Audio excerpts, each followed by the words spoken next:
1858 is what I like. Um, or or Irish, and I've got a couple that I like there. Tullamore is like number one on my list, followed closely by Jameson.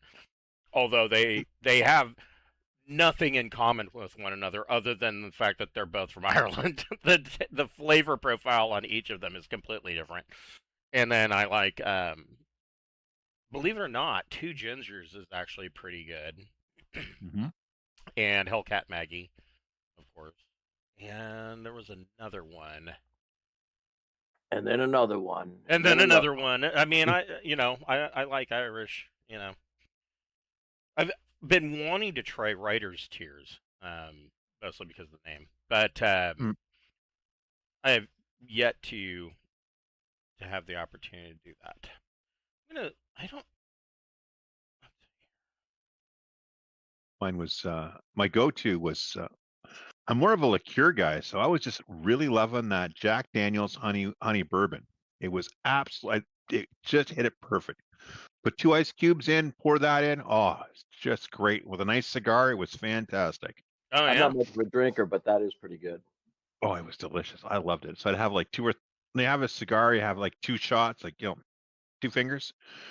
You just sit on the porch, have a nice cigar, and it's just kind of just ready to go to bed once you're done. Just have a nice little sleep after that. Nice. You're not drunk, but you maybe shouldn't be driving anything. Right. You know what I mean? Like, it's not like you're just, I feel perfect. Yep. Brian is on his way. I sent a message to Mystery, so we will go ahead and just go ahead. Let's see, 2, 3, 4, 5, 6.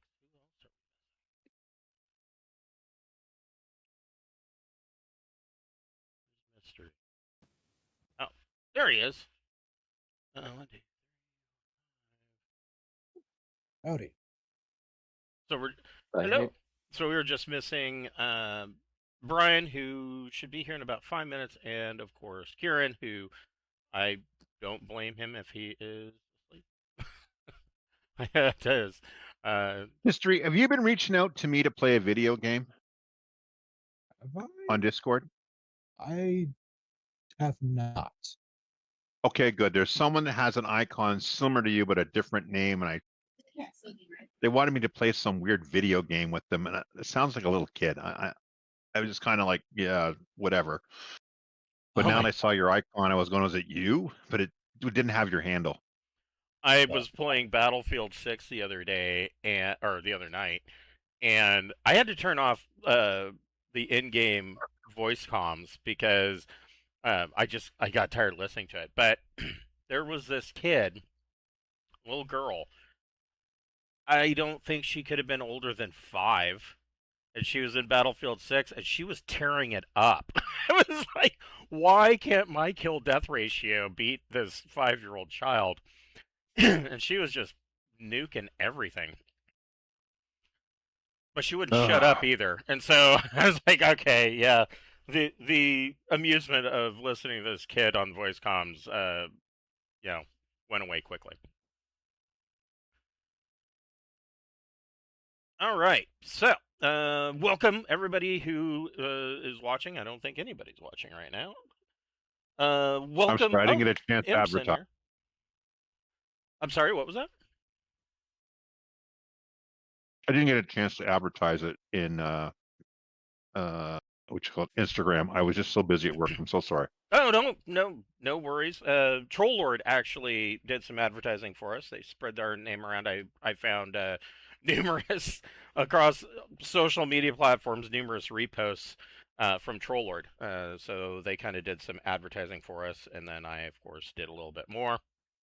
And but hey, Imp's in here, and Imp likes Evan Williams. Evan Williams honey. I haven't tried Evan Williams honey. Usually, if I drink Evan Williams, it's around Christmas and it's the eggnog.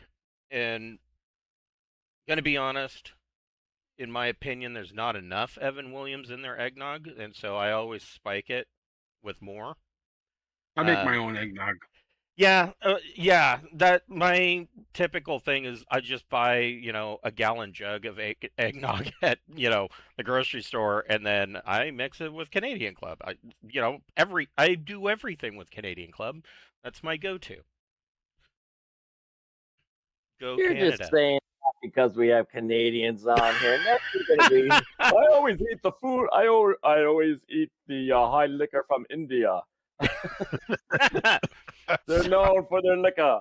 So I this is, I'm going to sound stupid, but went to an Indian restaurant. This was a while ago. Went to an Indian restaurant, and the only beer that they had was IPAs, and they were like the real IPAs. These were from actual India, and that it was only then that it that it dawned on me that duh, that's where IPAs come from. Not from the brew pub down the street, because there's probably about within about I would say probably within about 5 miles of my location, there must be 20 different breweries. But anyways, it just dawned on me. I'm like, oh yeah, Indian Pale Ale. Huh, go figure. What I did discover is I don't like the ones that come from directly from India. They taste like a mouthful of pennies to me. But there you go. So, anyways, so welcome to Town on the Edge of Shadow. Where we left off, these guys were staying the night in the inn one more time. There's Brian, and they they decided that they were going to, in the morning, head out once again, and they were going to try to explore the area around the town. Um, likely picking one of the four roads that lead out of town, because they found some notes and whatnot that were kept in the church, and there was very vague references and things. There was something about these stone huts and scribblings that said like teleportation question mark, and something referring to a lighthouse in the mountain, and so they kind of want to investigate this. The second night that you were in the town, it is not nearly as bad as your first night, and you were kind of told that that was going to be the case. Is that on the first night that these guys are that there are new people in town, that the night terrors seem to kind of take it upon themselves to come up with their own welcoming party. And so the second night, I mean, the night terrors, of course, show up, but there are no deaths, and they weren't quite as aggressive on the second night, and so you are able to rest up, and in the morning, you wake up. I don't think you would wake up refreshed, but you wake up. You got a full night's sleep. You are able to um, get your spells back. If any of you were injured, so here's how I'm gonna do. And this is how I do healing, or the, in quotes, long rest in my home games. Um, on If you decide that you're going to go to sleep for 8 hours at the end of the day, you can, rather than getting just one hit point back, which I think there's a happy medium in here somewhere that lies between Castles and Crusades and 5th edition D&D, where you can basically get hit by a tractor and you're fine as long as you take a nap. You can roll one of your hit dice and get that many plus your Constitution modifier back, healed up from an 8-hour rest. So if you were injured, still, I don't think any of you were, but if you were, that's how that works. I like that too. As a matter of I do too. feedback, I think that's pretty cool. It doesn't slow the game down by you having to stay in the city for like 100 years, right? Right. But I mean, if you are really badly injured, and the cleric can, they only have so many spell slots, so if you are not healed up, one hit dice plus your con isn't that much. You could theoretically, especially if you're, let's say you're like an 8th level fighter and you really got beat up. I mean, you could end up having to be in town for like 3 days, even getting, one hit dice per night of just restful healing. So I think it's a happy medium. Yeah, I Oh, like that. I like coming that. from death's door to fully healed in 3 days, that's miraculous when you think about it. True, Yeah. true. But I'm like I said, if you're like an 8th level fighter, that's also assuming that the cleric, who is 7th or 8th level, burned through the remainder of their spell slots to bring him up to a modicum of healing, and so um, that also plays into it. But yeah, I think it just keeps the adventure going and doesn't bog down into too much. So, hey, before we get started, I saw a post in the Castles and Crusades official Facebook group, and a guy had a very good question. I was not able to find it. Do any of you know what the encumbrance value is for a spell book? In this game, no. Neither do I. I thought that I saw it somewhere though, and now I can't remember. I'm hoping it's going to be in Well, it. I'm not filled up anyway with gear. Right. No, he was just asking because he was saying, does anybody know what the EV value for a spellbook for an illusionist or wizard is? And I looked. I know these books inside and out. I'm in them every single day, and I couldn't find. But I remember seeing it somewhere, and I just thought maybe I'd crowdsource it. Maybe you guys know, but think I saw somewhere that it might be 20 pounds or 2 EV. that's what I thought too. But I don't remember where I saw that. That's a hefty book too. Well, and it does say that like one spell can take upwards of like 4 pages. And so Yeah. then in Adventure's backpack, if you look at a book with 4 pages is 0 EV. And it's like, well, our good friends in Dragonfoot has it. I just did a quick Google, and they're saying the EV is 1 for your basic traveling spell book, which is approximately 100 pages. okay, well there you go. So It's just anybody the big question? stay-at-home master book, which is 1,000 pages. It says read more after that. Would be. This is from Dragonfoot.org. And that's what I remember. I think I remember. Maybe I did find it online. Maybe it wasn't in a book. It was a while ago because I had a similar question. I use the common sense rule for encumbrance in all of my games. Like in Traveler, you have some guy. I want to carry 5 grenades. I'm like, okay, that they don't look very big, but they're weighty. I don't. You probably could carry 2 and like maybe 3 mags for for your guns, but now you're starting to weigh yourself down a little bit with all this extra shit. And it's not even so much that they weigh that much. You could have something that's very light and still be overly bulky and get in the way. So, yeah. Having done that professionally, yeah, you can carry as many as you want, provided you're only carrying it for a little time. But if you got to walk around all day with those and make your timings, Right. yeah, Right. there's a reason why on our webbing there's only like 4 pouches for grenades and 4 pouches for magazines. Right. And you have this There's a image of reason these for guys, that. wanting to carry around. I'm getting 10 grenades. Like they have to turn sideways when they go through every door because they won't fit. Anyways, so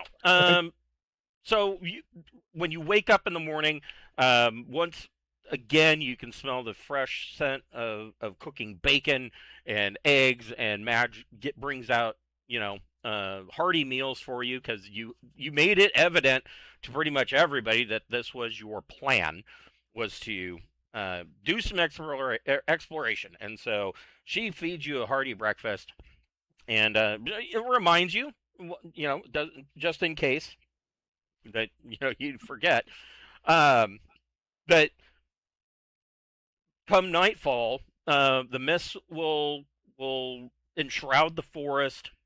Of course, the night terrors may be found in the forest, and you can get turned around and lost in the fog. And when you find your way out of the fog, 9 times out of 10, you're going to be stepping right back into the town, and it doesn't matter how far away you are. You will just get transported back to the town, and then you might have more of a problem with the night terrors. So she just reminds you of this, and so then I guess let me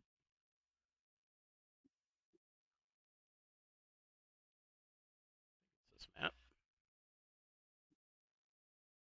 Yes, map will do. Back out of this. Okay, so you have. Let me. Sorry, I'm discombobulated today. Let's see. My master maps.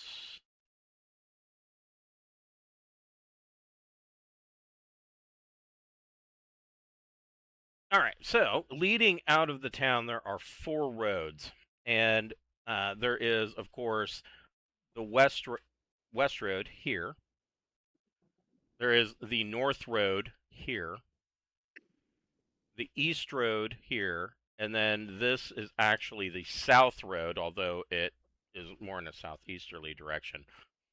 And so the only thing that you know and that you've heard is that when the jesters come to town, and if they have a note for one of the townspeople, those people the following day always leave via the north road. That's the only piece of information that you have, and it's not really very telling, that the North Road particularly goes in a particular direction. That's just the direction that they always head. I think that's probably the best way to go. Okay. All right. Well, my thought is we should probably. I want to look for buildings that are like would have been like the Lord Mayor's house, buildings that might be like the Civic Center, and museums. We found a sword that was just sitting on a wall that turned out to be a magical item. Well, it's not really magical. What? It is Well, an sorry, expert a item. a talisman or whatever, or something Right. that would fight these things. There might be others. And I'm thinking that if we go to these other places of importance or where common people came, maybe someone it's very clear everyone's losing their memory and forgetting what these things are. We might find something else or some things else. That's my thought. I'm going to share that with the team. That's what I think we should be doing. There's no Wait. other irons. We can't make them. Maybe there's other devices. Didn't we already have this conversation? I think we did. We went to the church for that. We're forgetting stuff, so just Right. Oh. Right. So you're happening to the players and the characters. yes. So you are heading north. And here is our big hex map. Each one of these hexes is 6 miles. You guys, let's see. You've got a dwarf and a leprechaun. I'm mounted now. I'm faster, right? That's true. You do have a mount. And I don't. So there was 2 other horses at the stables. I don't know if you. I mean, if you went to talk to the stable or to the kid that's running the blacksmith shop. Where is the blacksmith shop? Oh, I was in the town.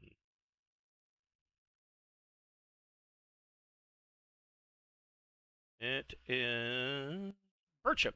So Bircham, the young guy that runs the blacksmith and the stables in the town, basically tells you nobody else is using these horses for anything, and they're both just black as night riding horses. If anybody wants to take one.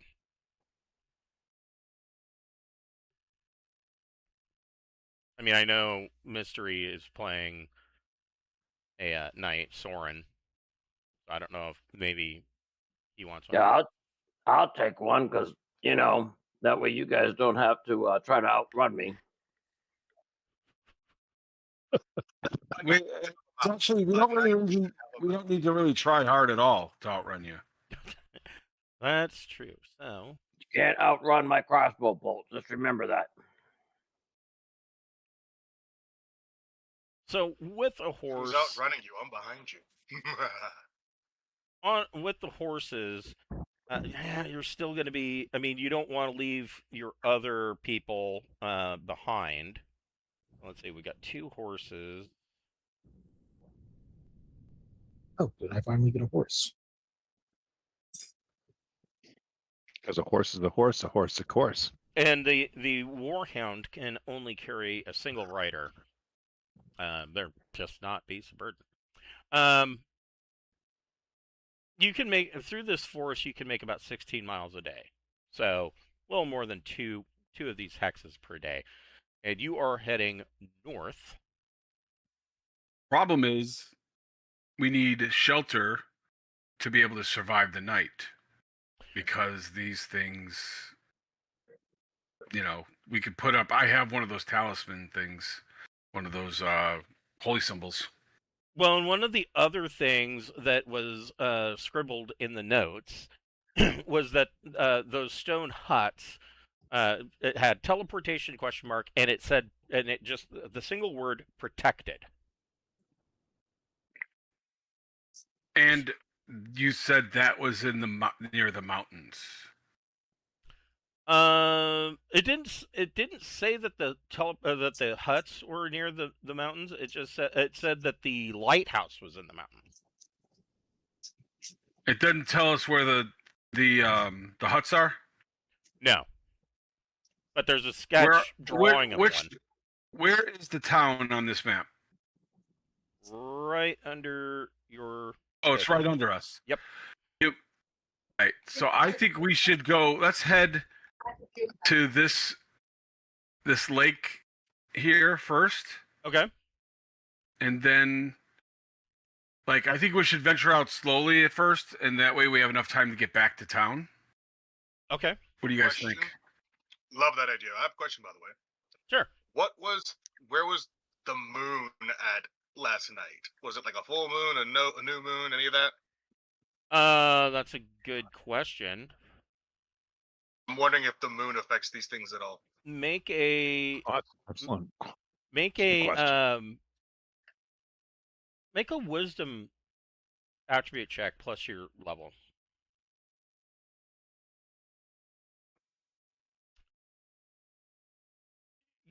It is. I mean, you didn't see the moon last night, but this question in your mind has kind of made you think about that, and none of you can remember seeing the moon in the sky at all since you've arrived here.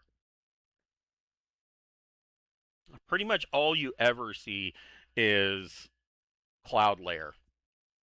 And if there's going to be a storm, it gets darker as far as the clouds are concerned, but it's just a constant cloud layer. You haven't seen a moon at all.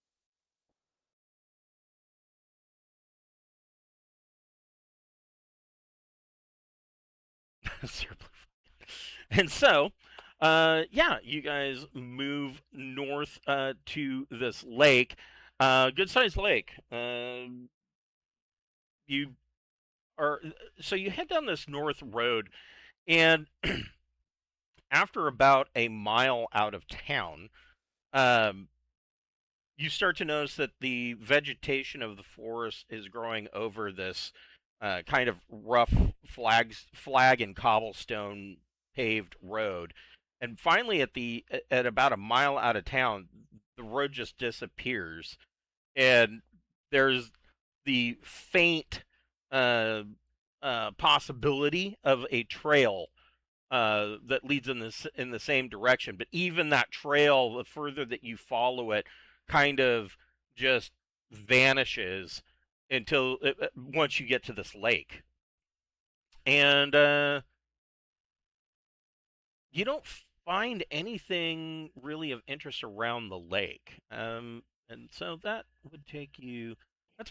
You've traveled for about. It's just before noon. because you left at first light. So it's probably just before around midday sun that you've also not seen.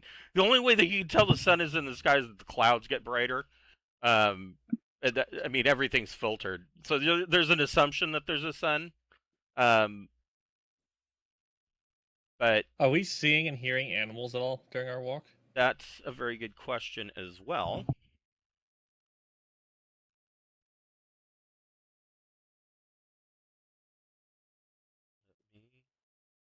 I think I wrote. So everybody can make a. Well,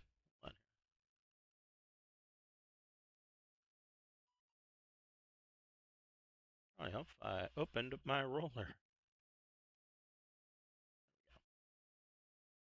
I would like, if we can, to really investigate this hex. Okay. To get a good indication of what might be in the woods. I'm just gonna mark the hex so we can kind of we're going Kingmaker style here and kind of doing some hex crawling. Yeah, basically. So, as far as like, are you hearing? Yeah, you are hearing the chirping. You see the chirping of, or hear the chirping of birds, and you see a couple of birds flitting around.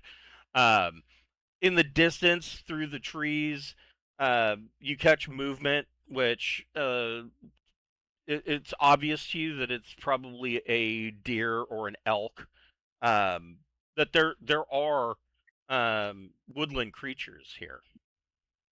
I was just making sure to see if like the forest seems like it's alive or if everything is like scared or whatnot. Yeah, so it's that's not good. it's not like the forest was when you were coming down the old ruddy road to get into the town. You're actually seeing signs of wildlife here. Do we see any evidence that these night terrors hurt, like kill animals?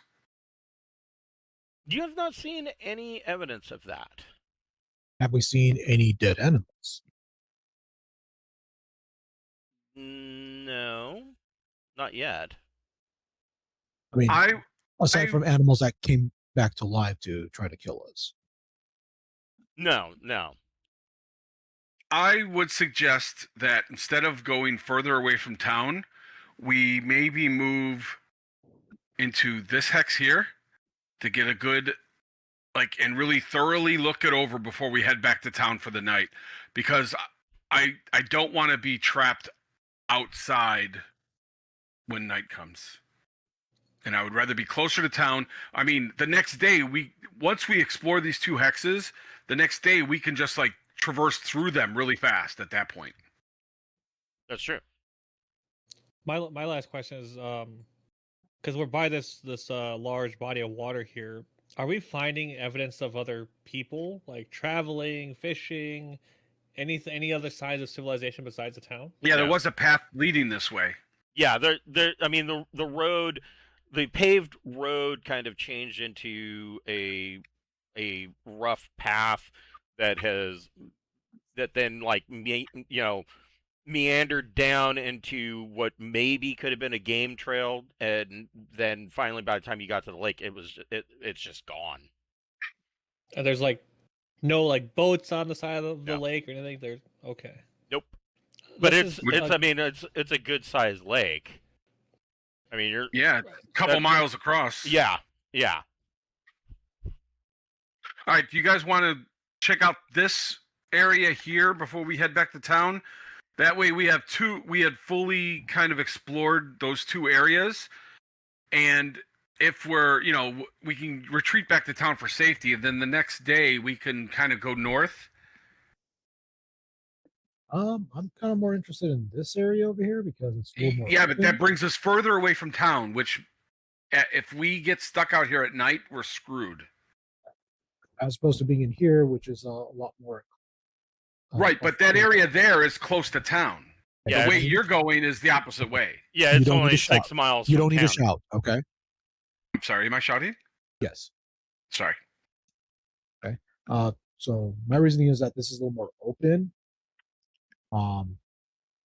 So we're able to see things coming and going a lot more easily, as opposed to over here. It's also a lot more difficult to navigate that area. Then why don't we kind of do go down? It's both open and close to town. I'd be okay with that because I think my assumption is that didn't we come from this direction already? You came from the town here. Right, but didn't we don't know how we got to the town. We don't know how we got to town. Right, gotcha. The old ruddy road disappeared, and there was just a wall of trees behind you. Oh, okay, that makes sense. All right. I'm just suggesting if we venture too far out, we're going to be stuck out here when night falls, and if we do that, we are going to, we're probably going to die.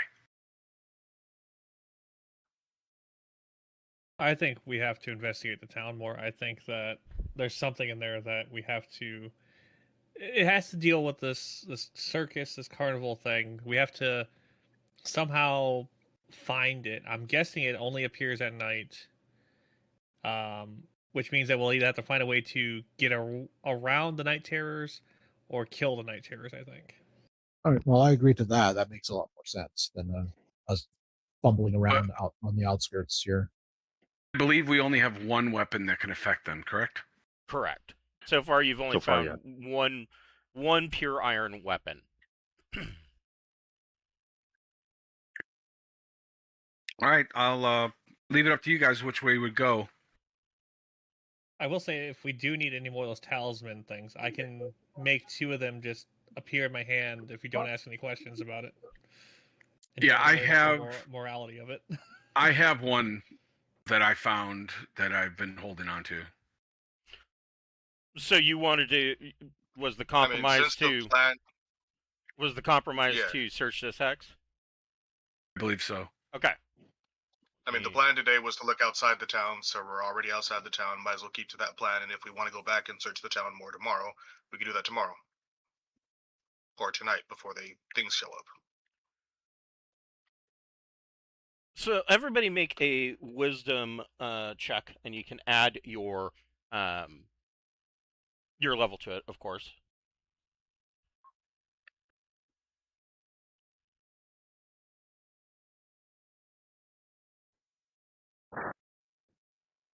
Sir Finnegan got it. Having a hard time pulling out my character sheet right now. I'll get it. Yeah, we had some issues last night too. I'm going to log out and log back in on. Let me just see if I can roll. So I'll just roll a 1d20. Okay. It's not going to make it anyway. So. Right. Okay. Yep. So, Sir Finnegan, you as you guys are kind of searching through this clear area. 6 miles worth of there's a few trees, of course, but for the most part, you're seeing large valleys in between these meadows, in between these trees. Quite beautiful, very green.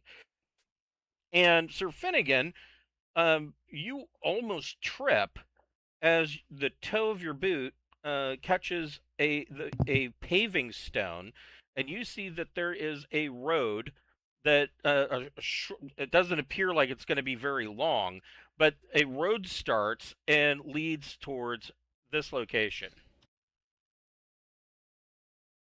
Somehow I question how my shoe hit it when I'm on a war dog, but I think weird magic must have happened. Well, I mean, your like dog had to pee, so. So it's just like a single stone, or is it like an actual roadway? No, it's the edge of a road.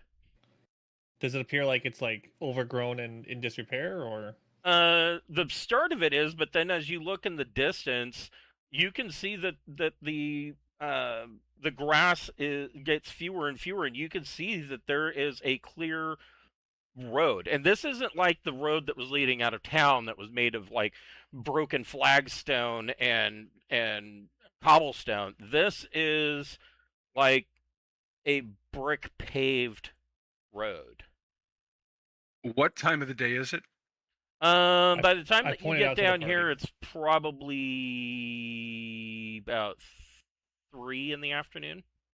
About $3. And what time does the sun go down? Sun goes down usually around 6 p.m., 6:30. What do you guys think? I mean, we know where it is. We could have a whole day tomorrow to research it. Sir Finnegan and Soren especially have seen roads like this before. This looks like the type of carriage approach that you would see to a manor house.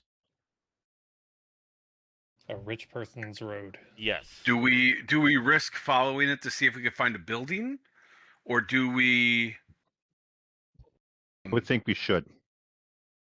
But it is evening now. Our goal is to find It's answers not and evening to yet. find weapons. We have about 3 hours. Well, how long do we anticipate it'll take us to get to town?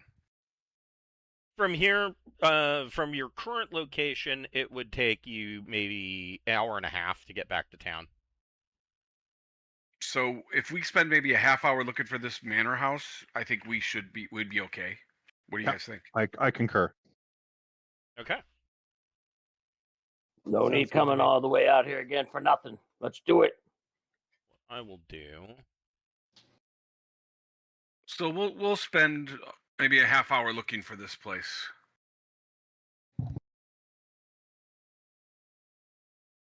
Thing is, if we want to look at it again tomorrow, we can just come straight here instead of dilly-dallying in that other area that gave us no results.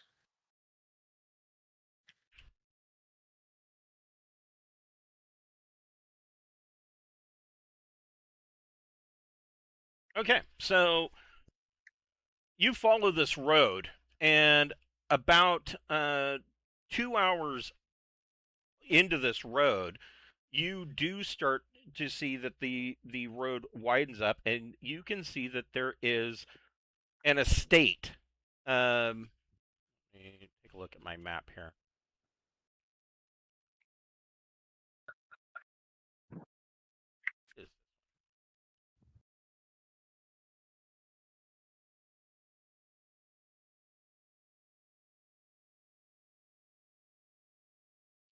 And so you come upon this estate.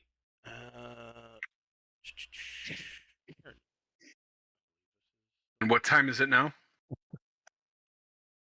It's getting close to probably about 5-ish, 5:30-ish. Check it out. I mean, we still have enough time to get back, but it is a structure. What do you guys think?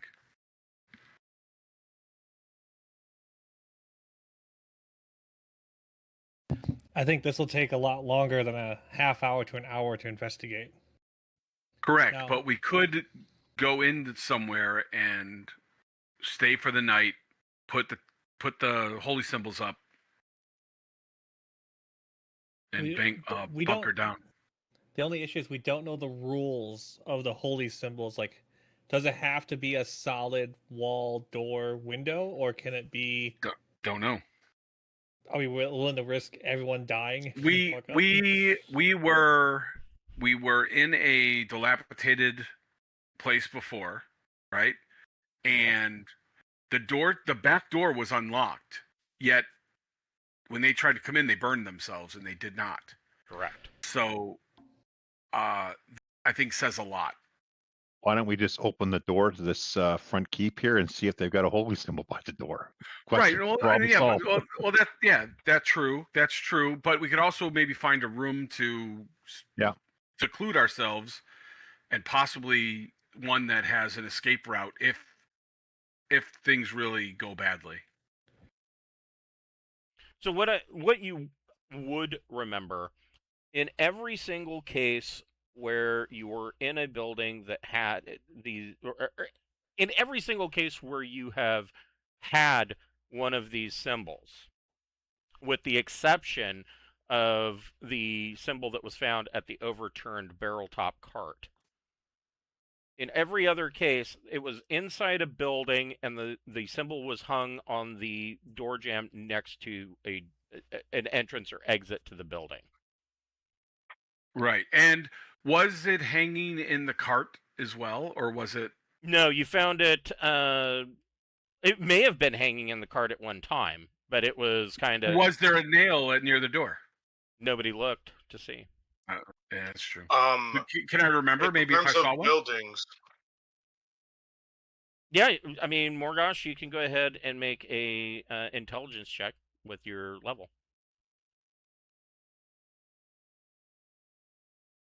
Because if I remember seeing that, I mean that's good information to have as well. So yes, you do remember that there was a nail in the door jamb of the barrel top wagon. I will mention that to everybody. Where I found that was a nail, and it was a wagon, so that might give us a better understanding of how these things work. So I guess the point of it is, in every single case, it was in an enclosed structure. I will say, a mansion like this is sure to have scraps of iron nails or whatnot laying around, or family heirlooms. Well, why don't we look around this place? Why don't we, as we're doing that, let's try to scout out a place to rest the night that has more than one exit. That if we need to retreat, we can. regarding the doors before, was it over every entrance and exit door, or just one of them? To our knowledge. There was so like the first night in the very first in the rotting house on the hill, it was literally any exit or any door that would be an entrance to the building. So the front door and the back door were the only two ways in or out of that place. Both of them had a symbol. And Gotcha, at that's the what I inn wanted is to know. Okay. at the inn as well. That was the case, correct? Correct. so it's only doors that need to be protected, from what we've gathered so far. Correct. Well, there are windows in those places, but none of them were smashed or anything, were they? Right. The None. windows didn't have any damage. They weren't damaged by the night terrors, and the windows also were not didn't have a protection thing over them. And I was on the second floor of the first place, and the window was open, and they didn't come in. They didn't come at me at all. Oh, well, that's and oh yeah, you're right. Even on the first floor, weren't the back windows? Didn't you say that those were broken out? Broken. Yeah. Yep.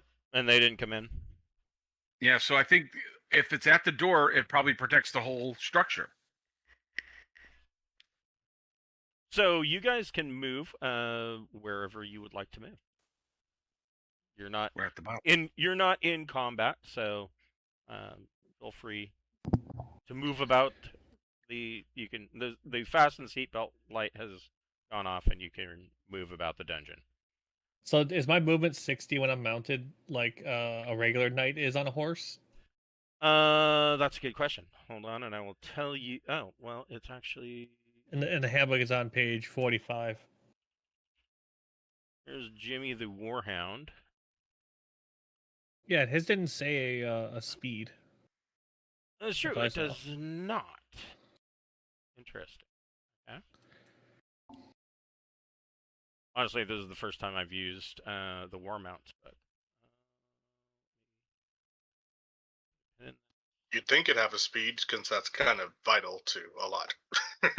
yeah. Yeah.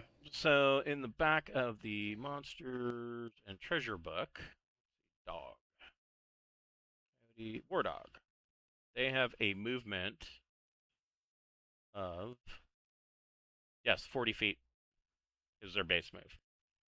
Okay.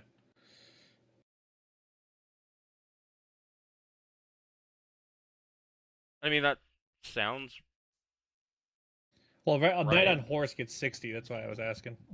so light horse. Yeah, a light horse has 60. So yeah, the dog would only have about 40.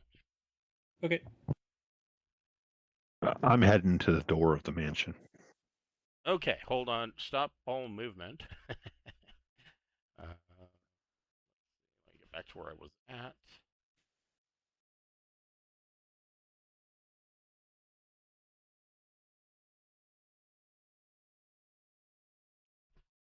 Okay.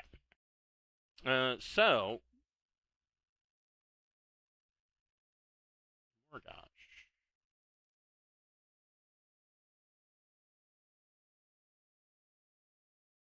Morgosh, make a wisdom attribute check.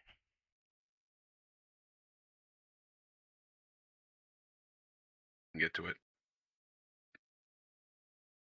Okay. No. Let me find something. That 18 is rough, man. Yeah. This- Well, Yeah, it's hard. yeah, and I'll tell you, when I wrote this, I play tested it twice, but both times by players were getting phenomenally good rolls, and so it didn't occur to me that some of the challenge levels were way too high. Um, in most Hey, cases, if it wasn't wisdom, I'd be fine. It's just that wisdom thing is kicking my ass. in most cases, I've learned to just not add anything to the challenge level because, like you said, that 18 is just rough. And honestly, in a lot of cases, even the 12 can be difficult. Yeah, for first level it would be, but once we like hit 8th or 9th level, it won't be such a big deal because you get to add those points, right? So then, like even an 18 doesn't become that big a deal. You just got to get a 10. Right. 10 or higher and you've made it, right? So that's really a 50-50 chance once you start getting up to levels. Right. And once you hit level 10, like you're going You to say have to that like roll a level 10 1. is easy to get to. Well, it's not, but if we go classic AD&D and BX, yeah, we were here dying at first level all the time. Like you're rolling 1,000 characters up to get to Right. second level. Right. True story. True story. So as you are moving about this this kind of overgrown fountain, and the fountain, you notice that the fountain is got brackish water. There's algae growing in it, and it's just looks like it's completely overgrown with these vines. Then one of the vines moves out to attack you, and it catches you by surprise. Whoa. It holy shit.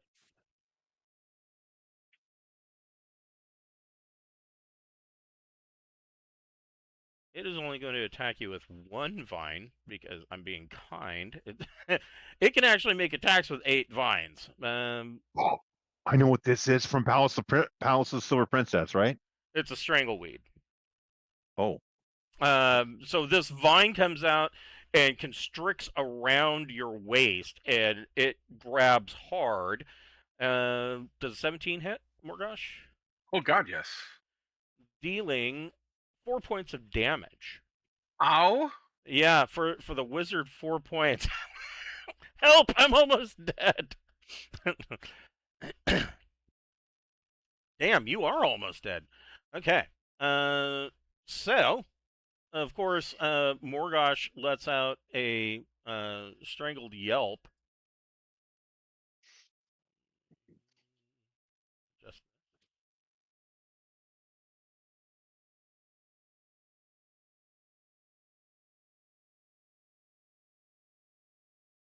we go silent. yeah, I'm just adding Oh, stuff here. sorry.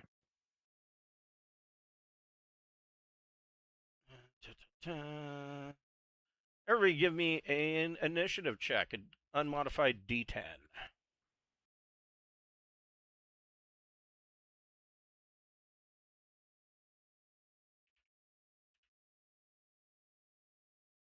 Roll the 1. Damn.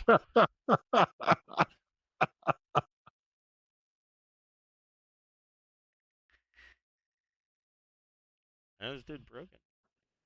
Can you when are we gonna have to do a charisma check? Like my real stat. Yep. Well, yeah. My Yeah, charisma's a if 3, so if yeah. that's the case, you're gonna love the new adventure I'm currently writing because there's a whole big social thing in there where charisma plays a big part. Plum paladins. The charisma's like his number one thing. Good looking, just not smart. Morgosh, you got an 8. Yes. All right. So strangleweed on 10.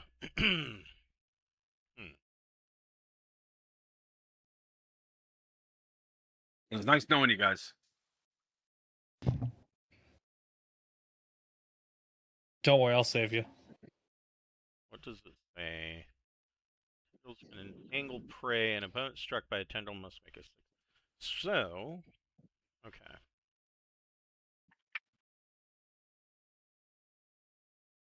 Constrict ability. On each subsequent round after taking damage from constriction, a victim is allowed to make a strength save to try to break free. So, this could be a saving grace, possibly. Morgosh, make a strength saving throw, and it will be a CL5 added to that. So, Kind of safe throw. so challenge level 5 would be added to whatever. If it's a secondary, you'd need a 23 What kind of safe throw? strength. So there's check saves are like paralysis and all that. Is there strength in there? It's so all of those saves are all based off of attributes. Okay, so you just want me to roll a strength roll. Correct. Okay, got it. Okay. So you do not break out. It is going to entangled.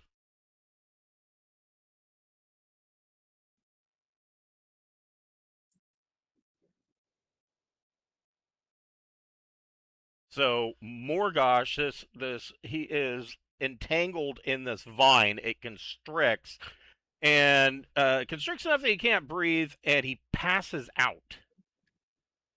He's not dead, but he passes out. However, the constrict ability, if he is not released within 3 rounds of losing consciousness, he will die with no saving throw. It's, that sounds like a Steveism. Like, what is this? A water feature? Sir Finnegan, what would you like to do? You see, the wizard is wrapped up from this strangleweed. I smile because I get to actually be a knight for once. Yes. And finally, I will use my. I will charge using my horsemanship, doing the charging combat maneuver. Okay. So I'm assuming it's like D&D where I just move all the way. I can move 40 feet, so I just go straight up to him, and I'm charging with my heavy lance. Okay. So you are attacking the plant. Yes. All right. So then it so gets charging. -4 to the attacker's AC, +2 to damage. And Correct. then since I'm a knight hitting with a lance, my lance does triple damage. If you hit, yes. If I hit. Yep. Go ahead and make your attack roll. 14 to hit. No, you miss. Sadness. Sadness. You were so The close. hell kind of plant needs more than a 14 to hit? Right? Yes. Well, it's nimble now. Soren, what would you like to do? I mean, you're also on a horse, I believe. You could do a similar thing. Yeah, I was trying to ask this question a couple times, never got an answer. Do I now have a horse? Yes. So there were 2 horses available. I assumed one of them would go to you since you are a knight. Okay, thank you. So being astride the horse, would that get me into distance of Morgoth and the Strangleweed? So horse base movement is 60. I mean, the horse is going to be running, so yes, you could do that. Well, what I want to do is I want to swoop in and try to remove Morgoth from the scene here. Okay. Okay. Yeah. So you can move up to Morgosh and go ahead and give me a. How are you wanting to remove him? Like he's tangled up, like tight around his torso and chest with these vines. I'm going to try to cut him loose. Okay, go for it. So attack. Yep. Okay.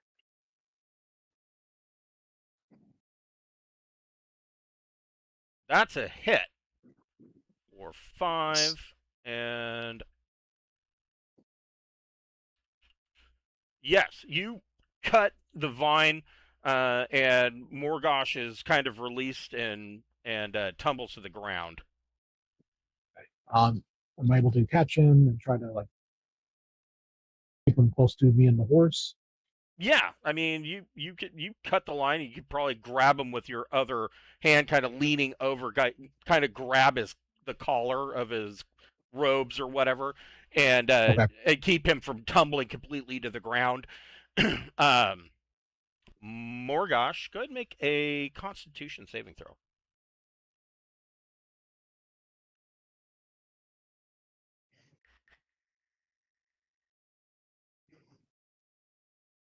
22. Ooh, Oh, nat 20. As soon as that vine is cut and it loosens up around your chest, Morgosh just goes, and you realize that Soren has you and has cut you free.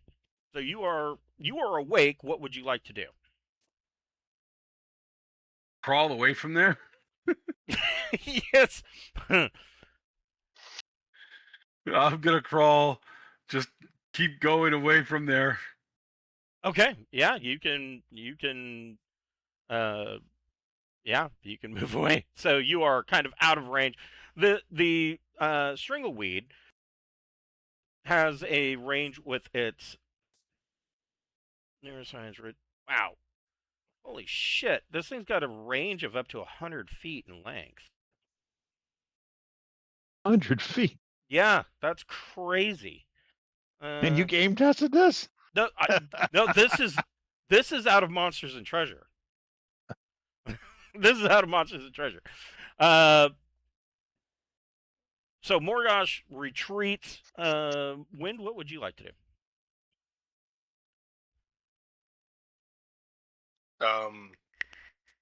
I am far, far away, but I think I'm gonna light a torch before I move any closer. Okay. So you Good call. you strike your tinderbox and get a torch going. Brogan, what would you like to do? So, being a ranger, I don't know how common strangleweed is. Is there anything I would know about? Can I make a roll or anything like that to kind of determine what I may know about them? I would think that as a ranger, I mean, you've probably run into strangleweed before. You know that it is very dangerous because the biggest part of the danger is that it has camouflage. It is indistinguishable from any other ordinary plant. It automatically gains surprise on a roll of 1 to 7 on a d8. The victim does not. Well, the victim usually does not get a wisdom save. In this case, I did allow a wisdom save, and he failed. It is particularly known for its crushing grasp and constrict. So as soon as it hits on its first attack, it has crushing grasp, and the victim is entangled. And then on the round following that, it can continue to constrict if they don't make their saving throw or don't make their strength save. That's Would I know? Yeah, would I know anything in regards to like slashing, piercing, bludgeoning, fire, or anything like that in regards to what is good against yes. this? You know that it is resistant. It has resistance to cold and fire damage. It'll take half damage from cold or fire, and if it makes a saving throw, it'll take no damage. All right, so I'm going to yell that out. I'm going to say, believe it or not, these weeds are resistant to cold and fire, so gotta hack and slash these things. All right, I'm going to go ahead and knowing that it has a range, I'm going to go ahead first and use a heavy crossbow against it. Sure. And then I'm going to go back a little bit. Okay, so I would say you would get a +1 to that for short range. Or no, sorry, wrong game. I actually do get some sort of short range thing, but I think that's against. I'll have to look it up, but not that it matters. The 6 isn't going to hit anyway. Right. So yeah, your crossbow bolt goes wide. Holgrim, what would you like to do? I thought I saw one over there. Holgrim's going to pull out his spray bottle of Roundup plus 5 and Yes. begin to spray the plants. No, I'm gonna run up to. All one over there. Just killing. I'm gonna take all my movement, go up to. How do you say your character? Morgosh? Morgosh. Yeah. And since he's pretty beat up, I'm gonna lay hands on him. All right. We're gonna need his. We're gonna need his ability. Dinner first. Give him the purple nurple of healing. Yes. So that's what, two hit points back? He gets 2 hit points. Yeah. There you go. You are healed by the paladin for 2.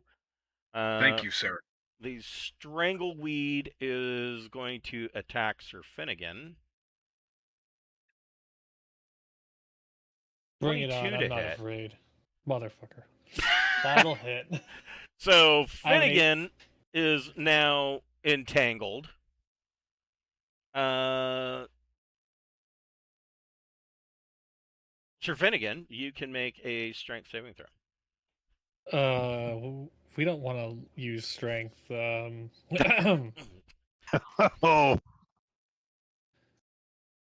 This is all part of the plan, gentlemen.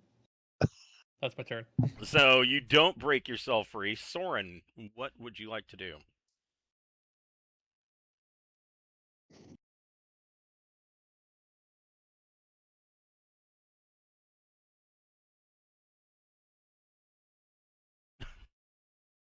Our chat has been invaded by a bot.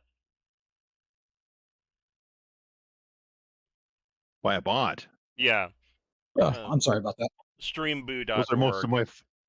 Those are most of my followers on Instagram. Sex bots. Sex bots, right. But they keep the numbers up. So hey. Well, there's that, and also if you occasionally throw them a bone, like one of their posts or whatever, they'll do cross engagement and boost whatever one That's of your what I've been posts are. doing. Yeah, it That's what I've works. been doing, yeah. You got to game Yeah. the algorithm, man. Yeah. Okay. We'll charge in and attack the strangleweed. Okay. Are you trying to cut Finnegan loose, or are you going for the main plant itself? Oh, I mean, if he needs to be cut loose, I'll try to get him Okay. loose as well. All right. So I'm moving this way. I'll swing my sword.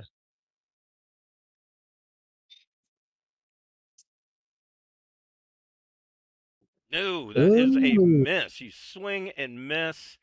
Morgosh, what are you doing? Now that I've been healed, I am going to take the wide path.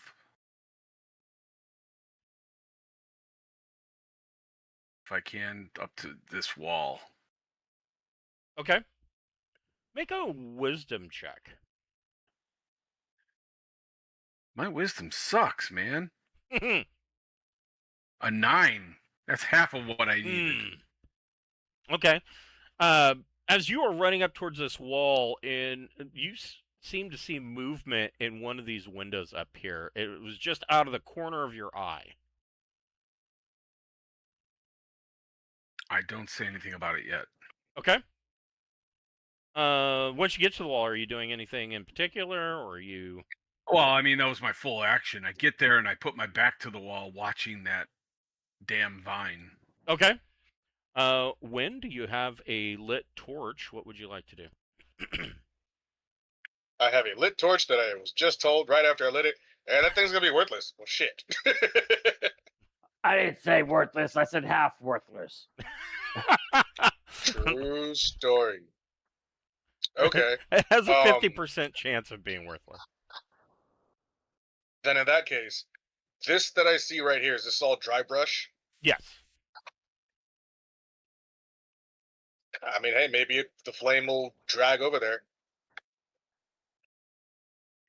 I like the plan. That's good. Go for it. Yeah. Got A team all over it. So you're. I move that close and I attempt to light this dry brush on fire to Okay. hopefully kind of add some kind of threat to that damn thing. Sure. Roll a d6.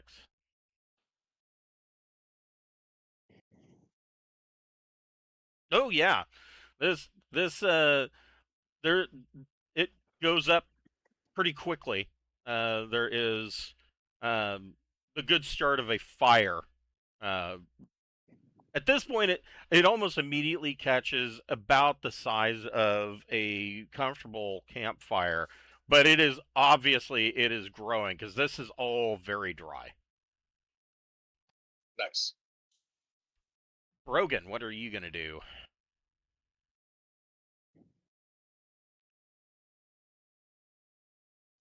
I'm gonna shoot the thing again.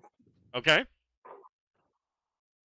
Actually, what I'll do is I'll get a little closer till I'm 30 feet, because then I'll get that +1 to hit. Because that way, if I roll a 6, it's actually a 7 again, and so I will miss by less. Okay.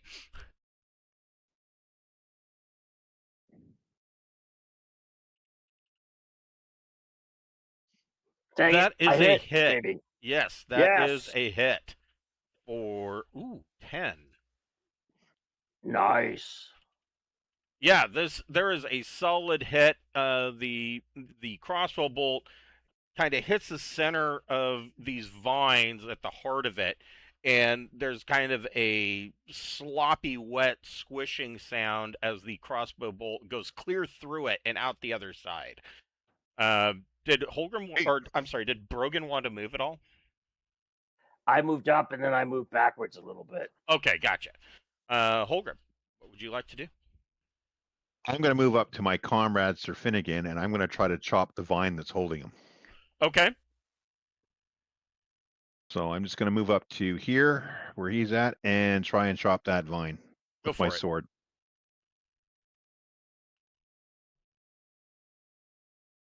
Just hit the. Did it go? No, 13 misses. Yeah. Your sword kind of bites into the vine, but it just kind of nicks it. It doesn't slice all the way through. Okay. So Finnegan hasn't broken free yet. Takes 1 point of damage from constriction. The one of the other vines is going to attack Soren. 20 to hit. Does that hit Soren's AC? Yes, that's going to hit. Okay. So Soren is now entangled. There it is. Sir Finnegan, you can make another strength saving throw. I can't just stay grappled with it and just punch it or anything. You can. However, there is a thing for that. There's an app for that. Yes. Huh. Combat maneuvers.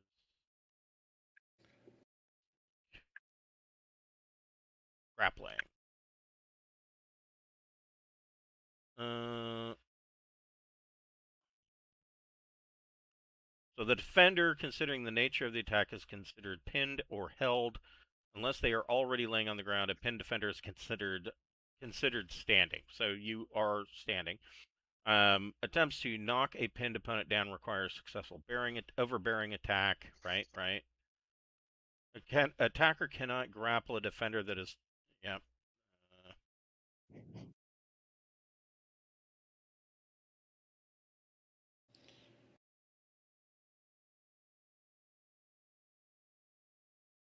Yeah, it doesn't say that you can't. Let me take a quick gander at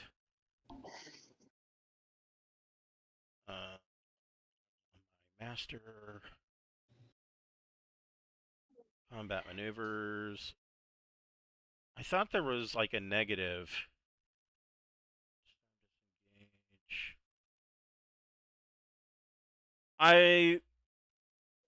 I would say yes, you can make an attack. You're gonna be at -2 because you're grappled. Strength-based combat for a dex character. I hate it so much. Fuck it, I might as well try to hit the damn thing. So it's this roll -2. Okay, that's my Yeah, turn. so you're grappled. You try to cut through the vine. You fail. Soren, you can make a strength saving throw, or you could make an attack at -2. Okay. Well then, I will attempt to do a strength save then. Okay. Yep. Strength modifier plus your level.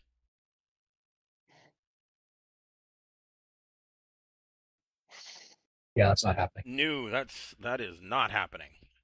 Morgosh, what would you like to do? All right. I saw someone inside the building. I want to move up to where the door is and see if I could see if it's locked or anything like that.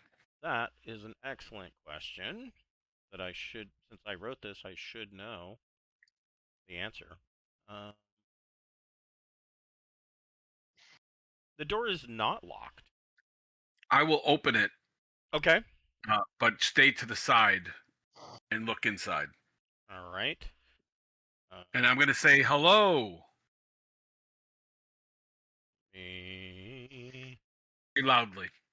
Okay.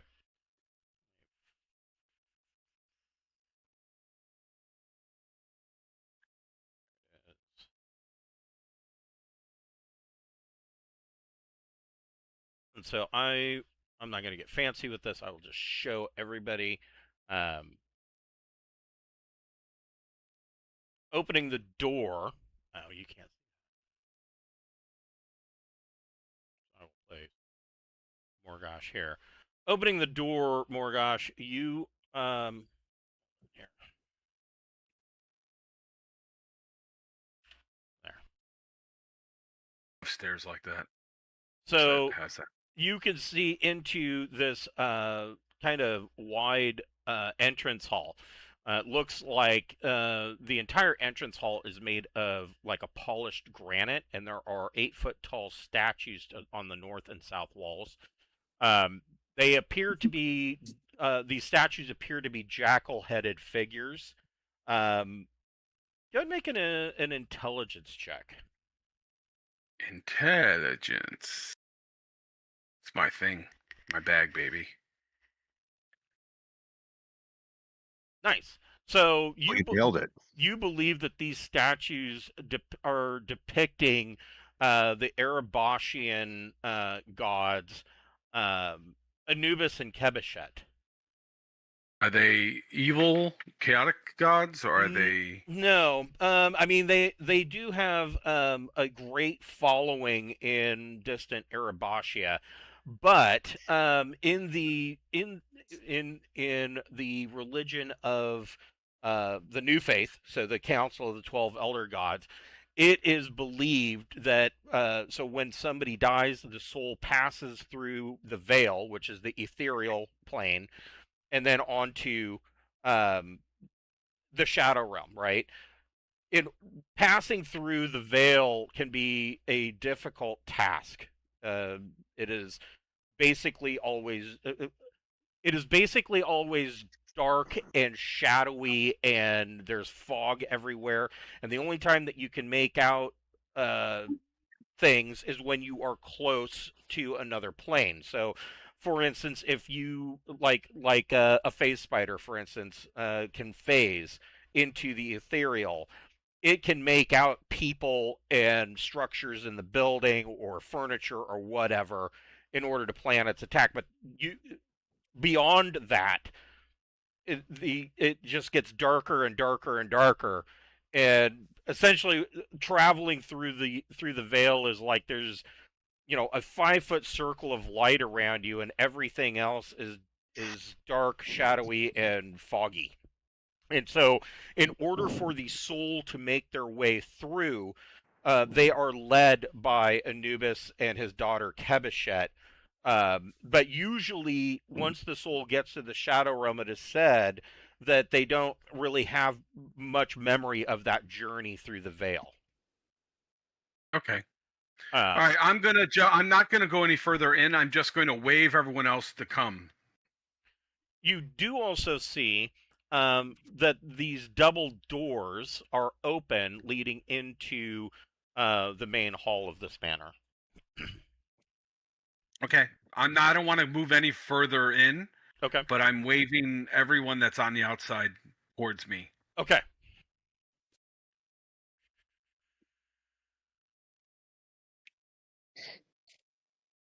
All right. Wind, what would you like to do? So your then roll. Go ahead and roll a d10. Oh. So your fire. Let me.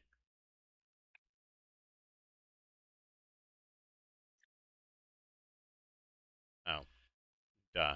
I picked the wrong thing.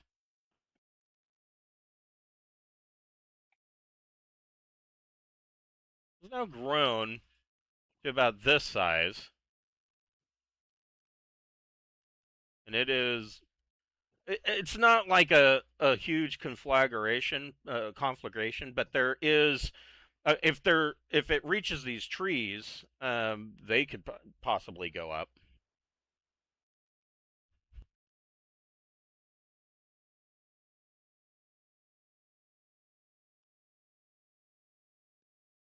Okay, okay. The ones that are bound, they're on the ground now, right? They are bound standing. They're Oh, just kind of wrapped up. In fact, they're wrapped up on their mounts. well, damn. Okay, then I have to get a better angle.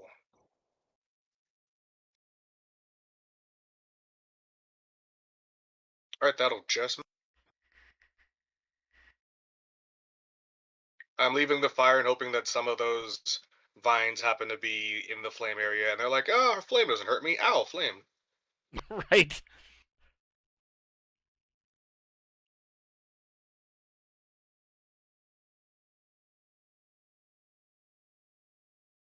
I'm gonna go Now to let's see. there. Nope.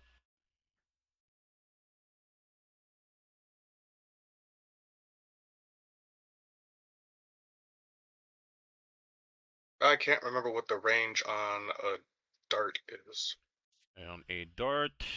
A adventure's I will backpack. definitely write this in my notes. Equipment tables. A dart.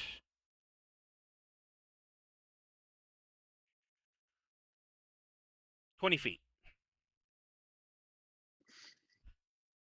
Damn, I'm still out of range then. Oh, sling. What about a sling? A sling has a range of 50 feet. Now that's its short range. If you go over that, then you start taking negatives. So a dart, if you want to throw a dart 30 feet, you're at -1 to hit. That's right. I'll stick with the sling. Okay. The dart is definitely for something later when I have like poisons and shit. Anyway. Okay, well let's just. Oof. It doesn't fucking matter. I'm probably beamed one of them instead. A window breaks in this building over here. All that planning for that to be like a 4. Brogan. Well, Brian, I mean, come on. I mean, this is par for the course. Like, this should almost be expected at this point. Brogan, what would you like to do? So 2 people are still wrapped up? Yep. Well, you know what? I'm still gonna. I can't reach him anyway. I'm going to crossbow bolt the plant again. It worked Okay. so well this time. Oof. No. Another window breaks. Holgrim. Yeah, but if it hit, it would have done more damage. Hey, so Holgrim's going to try to free Soren, Sir Soren. Okay. Same thing, hit with my sword. See what happens. No. Oh God! Again, you Are kind we of. rolling shit here? Like real? I know, right? You had to say it, right? You know what? Nick. I'm gonna burn my. vine. I'm gonna burn my hero cookie. You gave me a hero cookie for the last game. I'm gonna burn it trying to save Yeah, it. you can burn it, and you can make a reroll. Yeah, so I'm gonna do. No, it's still a Wow. miss. Ah, Was that ever like just suckalicious? I've had these Oh, well, I days. tried, buddies. I've had Guys, these I days tried. in Vegas. Uh, This is why I don't go to Vegas. right. Not on captain's pay. Finnegan and Soren, you both take 2 points from constriction. And let me look at this.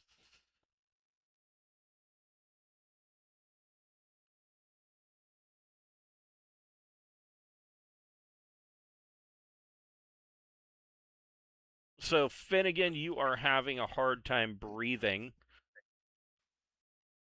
You are getting constricted so tight you start to black out. Let's see.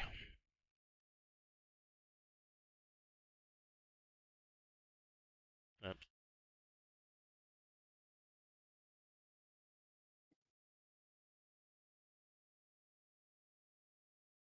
It is going to try to attack wind. 17 to hit. I don't like this plan. Get away from it. So that hits you? Does 17 hit wind? Yes, probably yes. I'm looking for my AC. Oh, okay. Oh yeah, that hits. Yeah, that hits. So wind is now entangled. Let's see.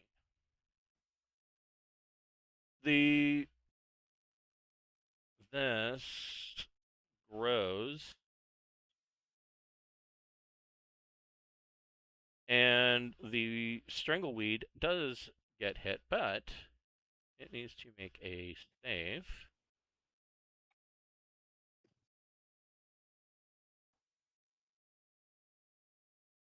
And yeah, I will say that it is going to take some damage from that. A D6 for fire. It'll take 2 points of that.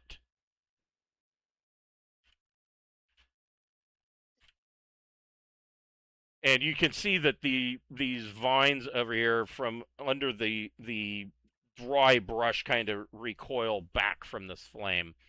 Sir Finnegan is unconscious. He's got 3 rounds to go. Soren, what would you like to do? You can make a strength saving throw. You can make an attack at -2. I think we'll make an attack at -2. Okay.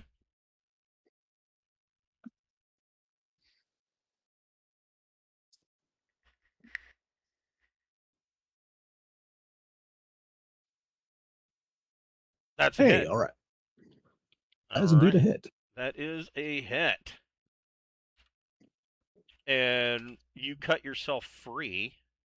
Cool.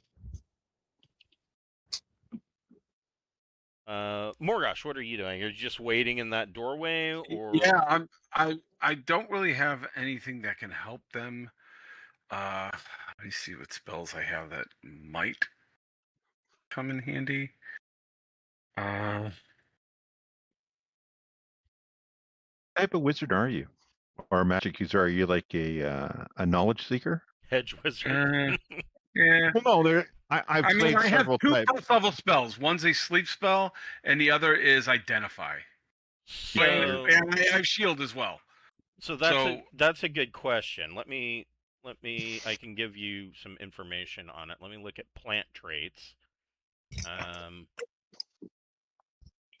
Plants are unaffected by effects which target the mind, such as charms and magical compulsions, except as explicitly stated by spells such as command flora. They're also immune to sleep and paralysis. Okay, so never mind. Yeah. They So can I still can't- be held in place by certain spells such as hold fauna and flora. They cannot be stunned or rendered unconscious. Yeah, I don't have anything with flora in the name. Nor So- fire, right? Nor fire, correct. Oh well. That would be a really great time for fireball. Oh wait, Oh, oh. Wind. Yeah. You can make a strength saving throw, or you can make an attack at -2. I'm gonna go for the attack at -2 because I'm not breaking out of that. Okay.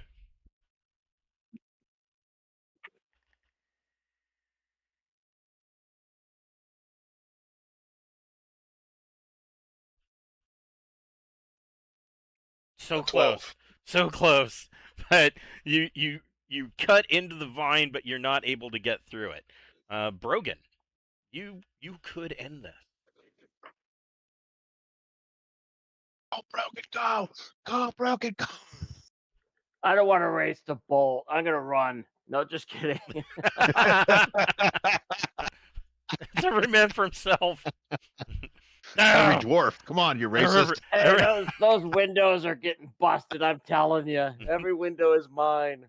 Holgrim, what would you like to do? Well, I'm going to try to free our little buddy there, Sir Finnegan. Okay. Yeah, he's I'm due for a hit. no, not And it's not today. Time to change colors, everybody. We gotta change colors. Yeah, change colors. Oh, yeah, gotta. Finnegan, Soren, and Wind, you take 4 points of damage.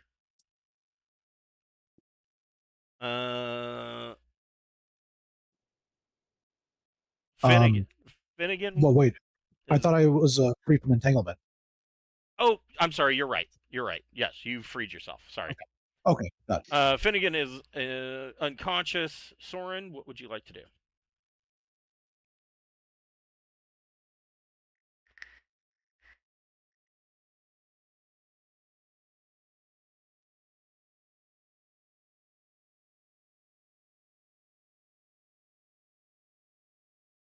Then we've lost our knight. Is it me or Finnegan? It's Soren. Okay, Yeah, then stop. All right, then, I'm yeah, unconscious. I can't do anything. I guess I will do an attack. Go for Give it. me 1 second.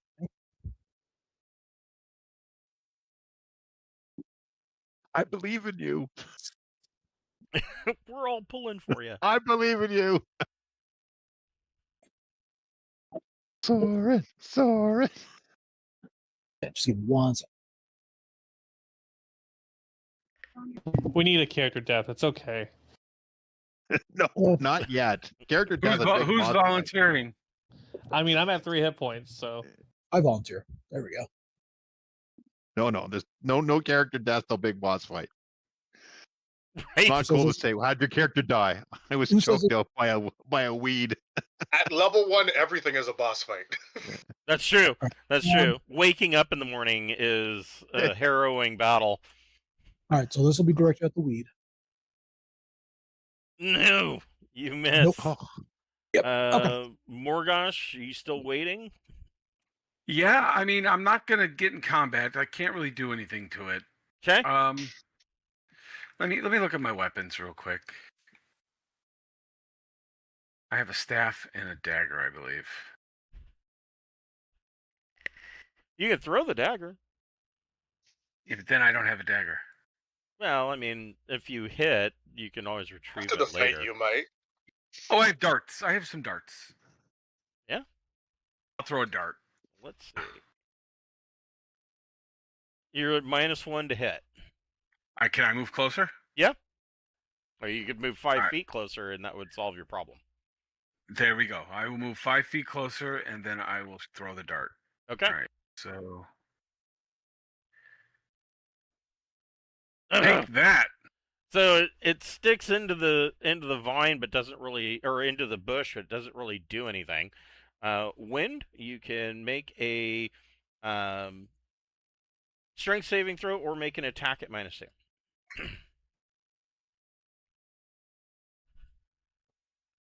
Oh, you're sawing Same at number that. again. You're sawing at that vine, and you're not able to get through it.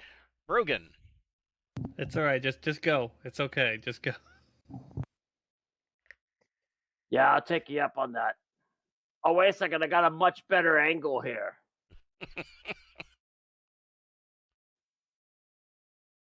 No. You We missed. suck Yeah, ass. no, I didn't miss nearly as much as I've missed in the past. You got it surrounded got- with crossbow bolts. Holgrim. Okay, I gotta hit this stupid thing. I gotta say the little fella. There's just no way I can't miss. I can't miss this time. I changed color dice. Let's go.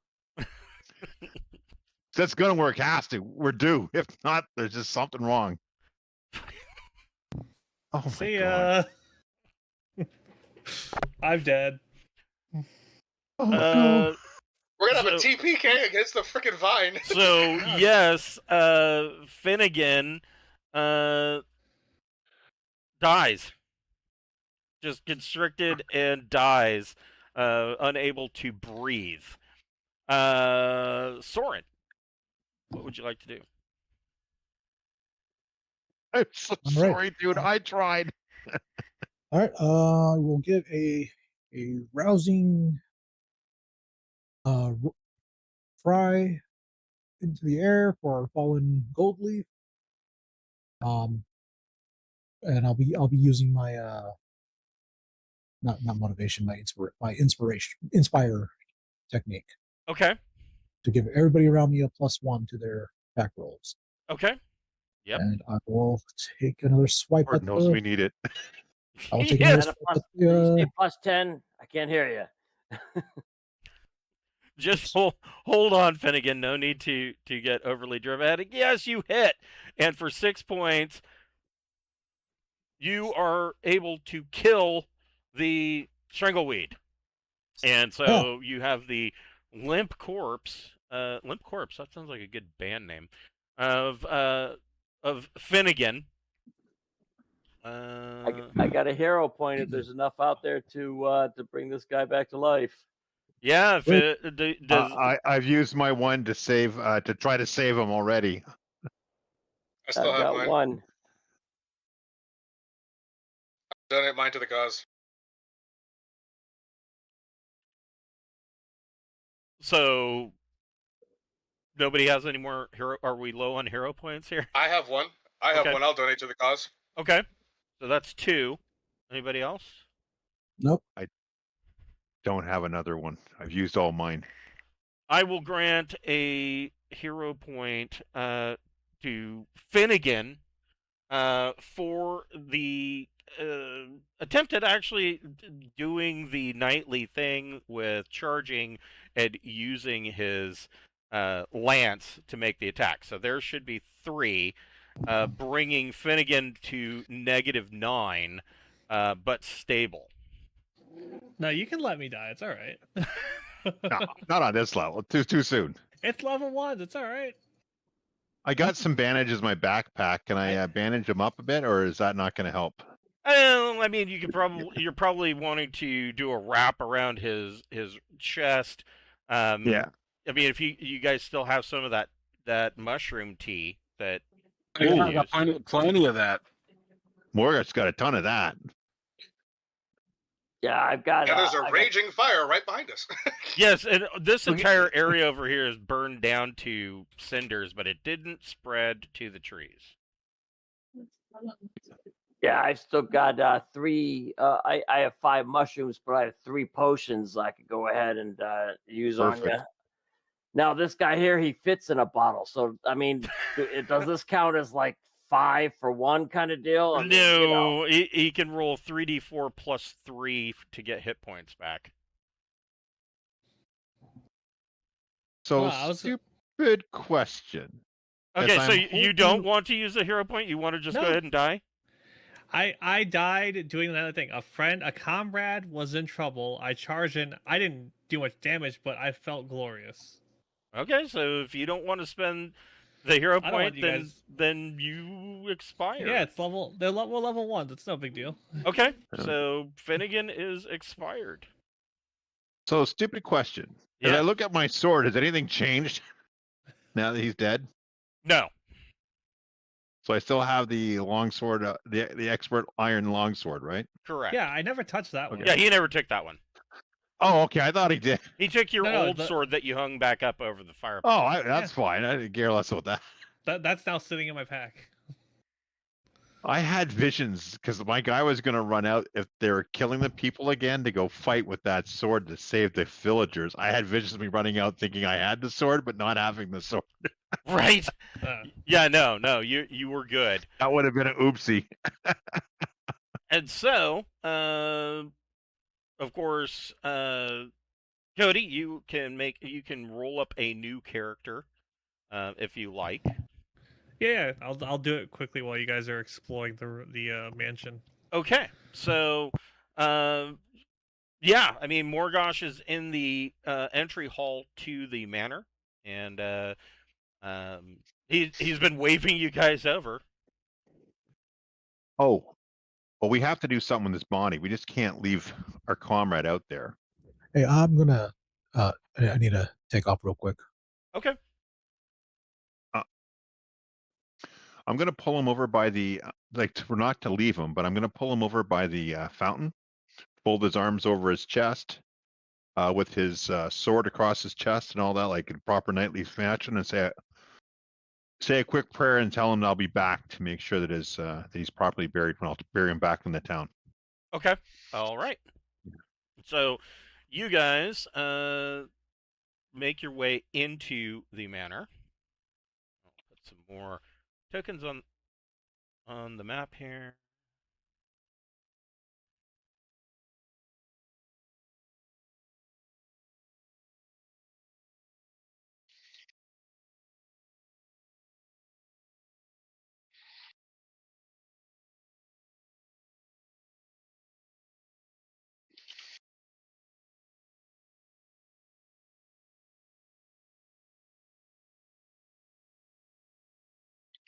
All right. And so you see the same thing that Morgosh saw. There are the statues of Anubis and Kebashet in here, and these double doors that lead into the main hall are both standing open.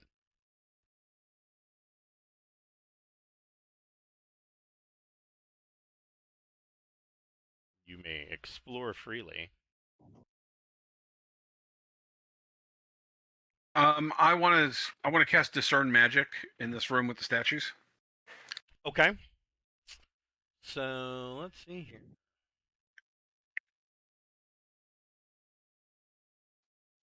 I am not eager to explore. Shit, I'm hurt. That's true. Yeah, maybe you Yeah. want to swallow. Yeah. I mean, there are 3 potions that Brogan's got. Yeah, how many do you need, guy? Let me check. They're 1d4 Well, plus 1 each. While they're doing that, is this for real or just art? Like that looks like a suit of armor. So this is the grand hall. Deeply stained hardwood floors, a rose-colored carpet runner runs up from the door to the 7-foot-tall statue of a nobleman striking a regal pose. A grand staircase leads up to the 2nd floor. A pair of small fountains can be found in the corners of the hall, kind of back here in the shadows. Just And behind the most staircase. importantly, what's here and here by the door? Those are the doors that are Right? open. No, but do I see that symbol? Oh, no, you do not. Okay.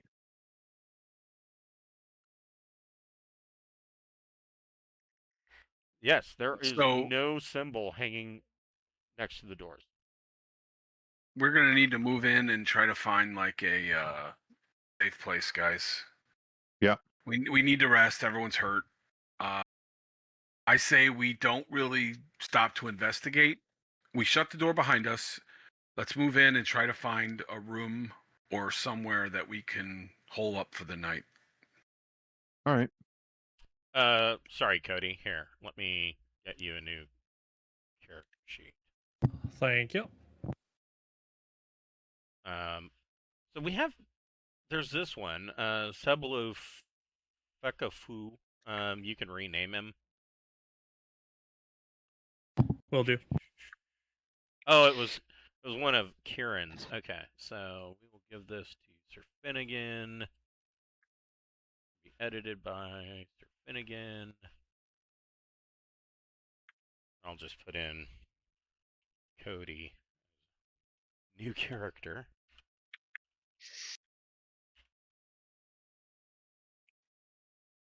Oh, never mind. I can't do that.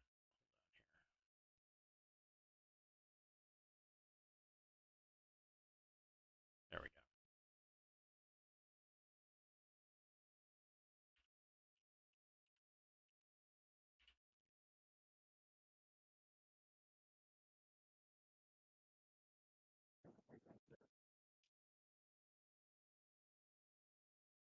There you go. There's a new character for you.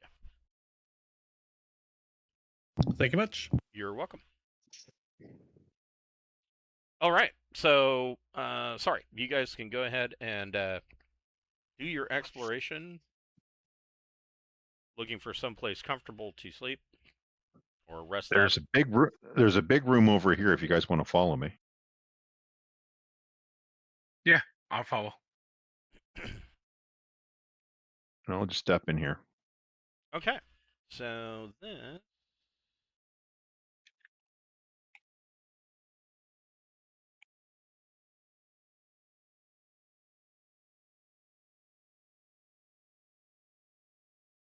So this room appears to be a study that's in very good condition. The fireplace on the south wall has begun to crumble in places, but it could still be used to light a fire. Mhm.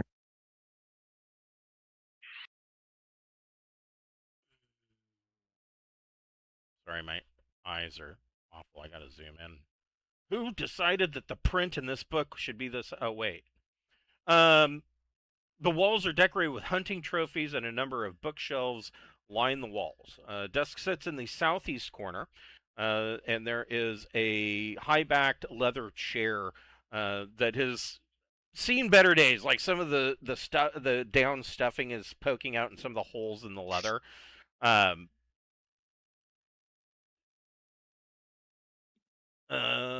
Everybody. Yeah, I mean, so this is a study that I mean is in fairly good condition. The chair's seen better days, and the fireplace No, is kind of I crumbling. think we found our spot where we can hang out. I mean, if we put the symbol on either door. But are there actual doors in this room, though? No, Well, there's just an open. Then, yeah, I Oh, would prefer to have a room with actual doors. There's like an archway over it. Same as Okay. to the north. We're gonna move in and see. We're gonna quickly just keep moving. We're looking for a room Okay. with doors. Yeah, I but mean, remember, that entrance is a room, and it has doors on both sides, does it not? It does. and remember that crappy house that we stayed at. It's not Oh. like that was all sealed or anything. I will also let everyone know that when I first approached the building, I thought I saw somebody upstairs. Okay. Oh, now you mention it. I forgot. Sorry. I got We so were excited busy. about the I plant. was strangled nearly to death. Forgive me. So Morgosh, you step into this little set of stairs leads down. Another set of stairs, short stairs, leads down to the north. This is a wine cellar, a small pantry full of.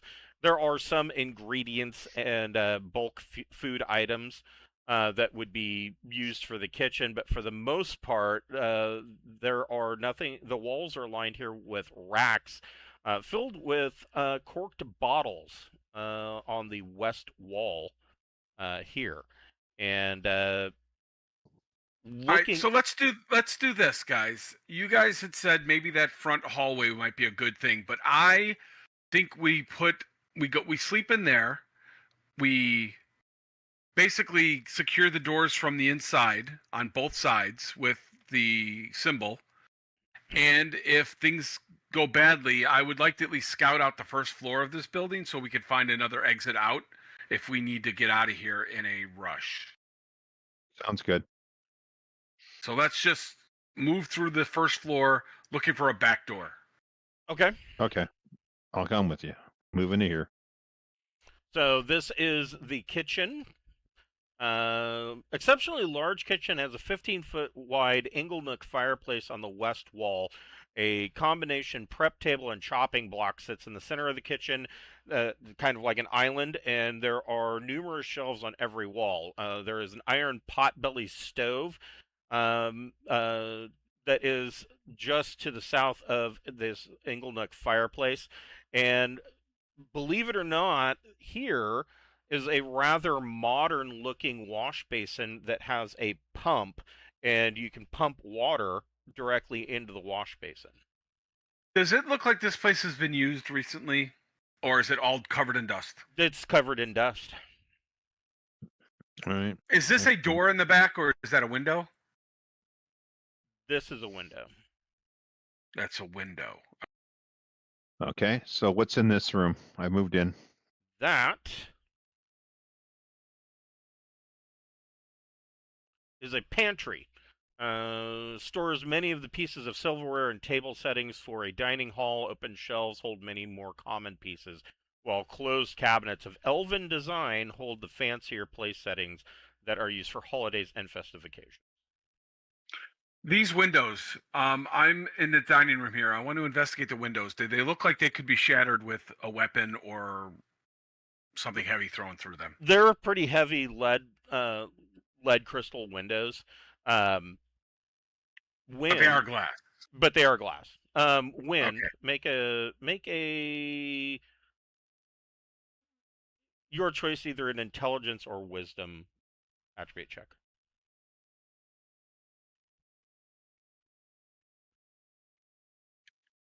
Nat 20. Oh, now we get Now the you get it. I mean, you finally asked me something about wisdom or intelligence.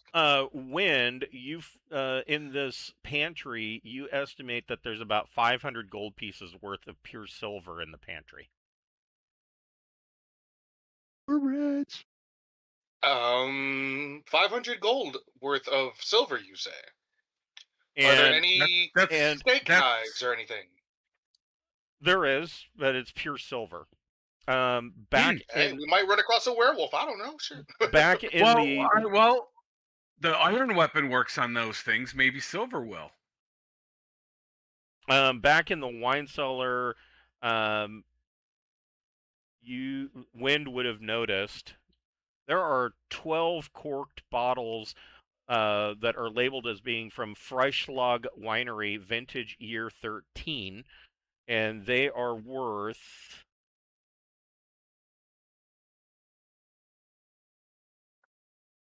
about 23 gold pieces each. I share the wine and the values. I mentioned that there's also a lot of silver in this room. After checking, I'm gonna check for traps first before I grab anything. Okay. And then, if no traps, I'm gonna take the silver knife. Okay. Go ahead and make a traps check. Be an intelligence check, I believe.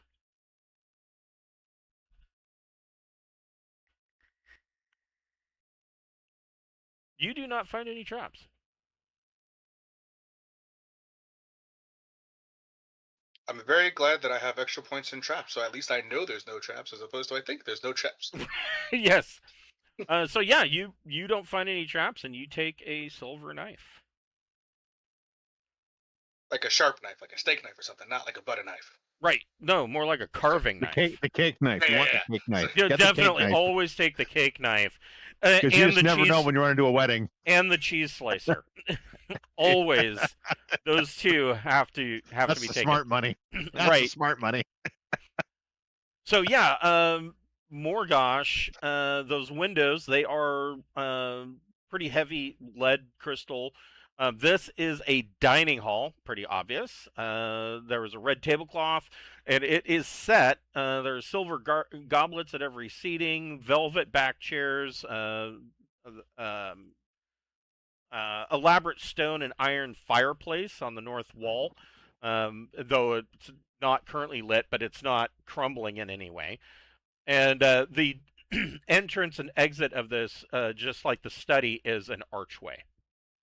Question, is there dust everywhere here too? Yes. And the food that we saw in the other room, was that rotten and gone? Well, no, because it's mostly, um, oh yes, it is moldy grain, So and no one's yeah, been eating in this establishment for quite some time. quite a while. Okay. Do we look upstairs before we bunker down, guys? I did Well- see something up there. Well, for starters, let's just stay on task. We can put the symbol up by the door. That's the only way in and out. And now the building's secured from night terrors. Then we're free to explore. And what I'm thinking is I say we also put it on the interior door as well. And, that leads into this room in case, what if one of what I saw is one of those things upstairs? Then it will taste my sword. But I like also that think plan. I like that It- plan. if we put a holy symbol on both sides of that entranceway, and if shit goes bad, we could run into this dining room and go out the window. We're gonna put some heavy things in here so we can throw them through windows if we need to. Well, I mean, you got chairs. Yeah. My point is, if we need to break a window to get out of here, we won't have any issues. Right. All right. So yeah, Well- you can put one of the holy symbols here and one of the holy symbols here, and that should protect those two doors. All right. So that is the plan for when we rest. Do we want to investigate upstairs before we rest? Because I did see something moving up there. It could have been a trick of the light. Could have been my imagination. I did just get strangled, but I thought I saw something. Would like to check that study before we go, but I think you're right. Let's go upstairs and have a look. All right, we're gonna gather together. And So you everyone coming? do you want to check the study before you go upstairs, or do you want to check it now? I think we should check upstairs first. Yeah, all right. Let's go upstairs. Okay. I mean, the study's been there forever. It's gonna still be there. Okay. Yeah. So everybody, I will put you all together, and I shall move you en masse. I'm just gonna leave Soren down here for now since he had to go. Yeah, he's. Well, we can he's- have he's it. watching. We can Symbol on the door. we can before have going him upstairs, check the right? study while we're upstairs.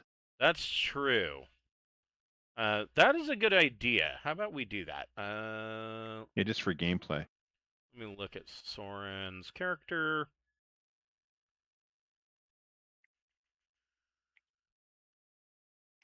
When I saw the individual, did I see them here at that front window above the door, or did I see them like down here?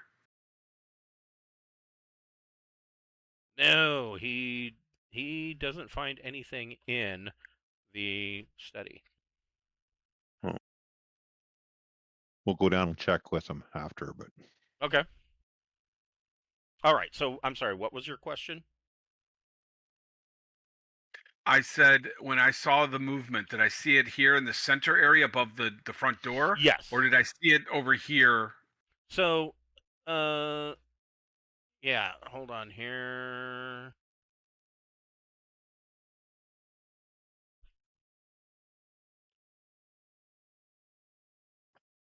Everybody make a wisdom attribute check.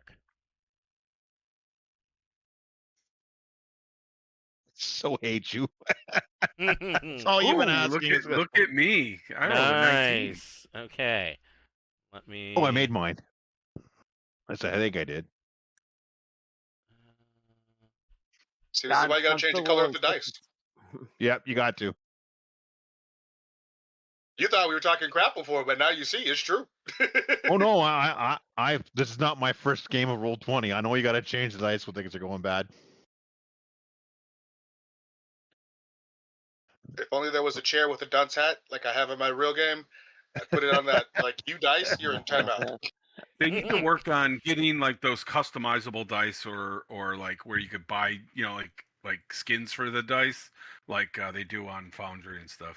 Yeah, that would crash Roll20. What are you talking about? I think it would. They claim that they're working on coming up with customizable dice for Roll20.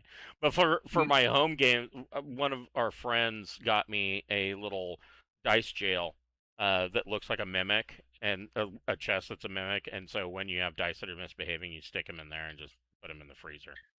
My just my macros and stuff that I have on my Roll20 games sometimes crashes it on me. Yeah. Well, yeah, and they I tend just to put a lot in recently, there. like Tuesday afternoon, did some kind of update, and so it's acting a little funky. That's why I think character sheets are not wanting to open as quickly, and fonts are kind of screwed up. Yeah.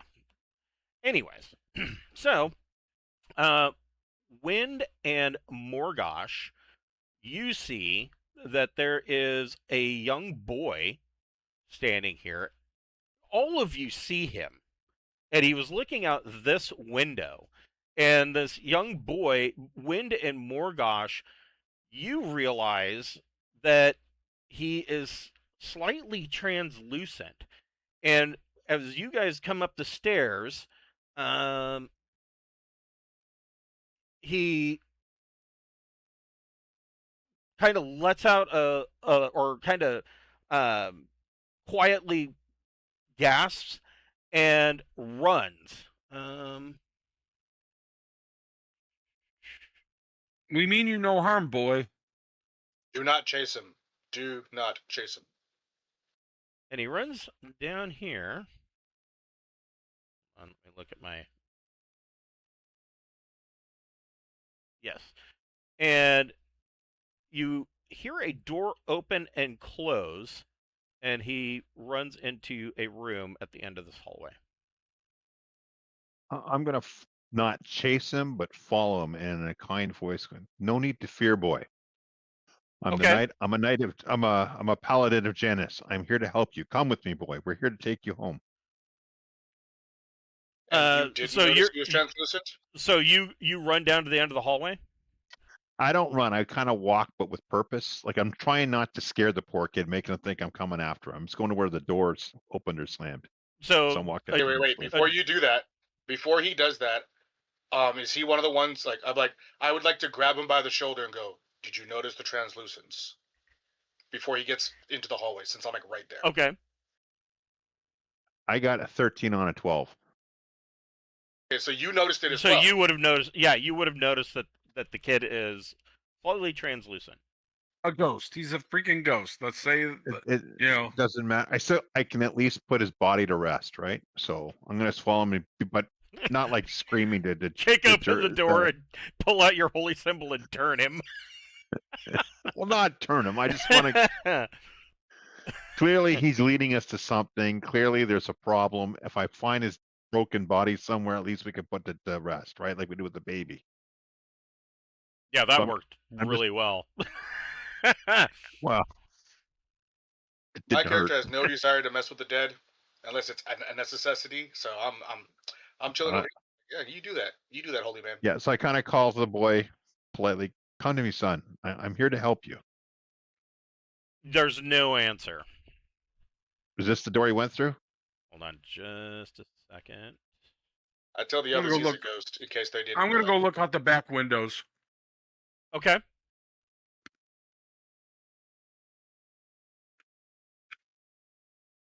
So yeah, it is this door here.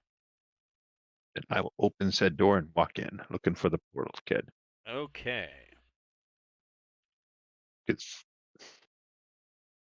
So you Found open the it. door.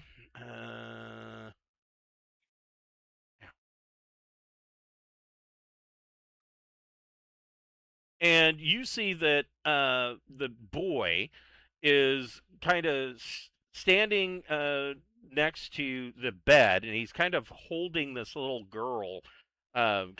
She seems younger than he is.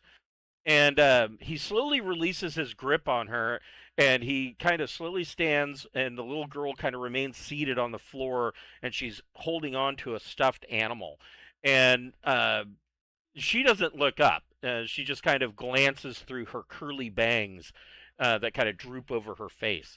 And the little boy holds out his hand to you in a very gentlemanly manner and looking to shake your hand. And he says, I'm sorry about before. My name is Robert, and this is my little sister Angela. And in a whisper, he said, we thought you were her. And he points across the hallway.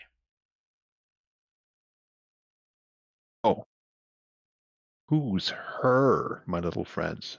I'm Holgrim, Paladin of He Janus. says, Who's hello. her? He says, my name is Robert, and this is my little sister Angela. And you ask who her is, and Yeah. Angela finally looks up at you, and she brushes the bangs from her eyes, and she says, she's mean. She did something to our little brother Ephraim, and Ephraim didn't mean any harm. He's just a baby. She shouldn't have shook him like that.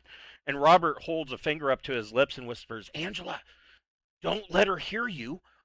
We don't want her to hurt these nice people. And he turns to you and he says, our nanny hurt our baby brother, Ephraim. He wasn't moving after she put him in his crib, and when I went to check on him, he was cold. And the little boy starts to tear up a little bit, and he says, I think he might be dead. We would be very appreciative of you, kind sirs and ladies, if you would perhaps bury him. I absolutely will. Where is this woman? She's in the room next door. So he kind of points out the door to this door, and he says that is the door to the nanny's room, and just south of that room is the door to the nursery. Okay.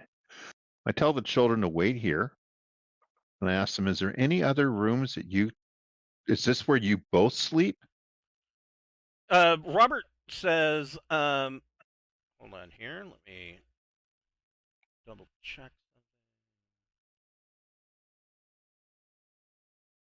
And when I'm asking this, I'm looking past them. I'm looking at the bed to see if there's like looks like someone might be sleeping in it, and I'm looking at the sides So in case I see a foot or something sticking out. So no, you don't see anything sticking out. Um, there, you see, Robert kind of comes over and he says that this room is actually Angela's room, and he leads you.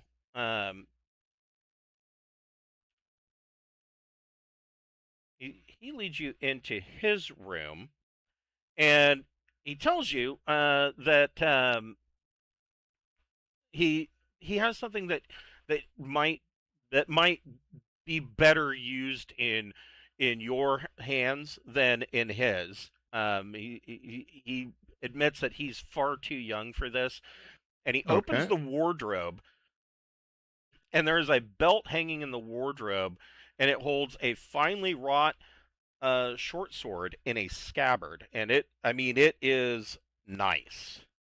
And there's a long forgotten family crest on the pommel, and Robert tells you, he said that it was handed down to him from his father when he turned 10 years old, and Robert looks at you and he says, obviously I'm not going to need that heirloom anymore. Right. So I may freely take this with your permission. Yes, yeah, he wants you to have it. I will definitely take it with your kind permission. I tap on my sword that I already have. As I have something that may well work as well, but I have some friends with me. May I, with your kind permission, may I give this to one of my friends that And help us help you? Robert says, absolutely. Anything that he can do to help you help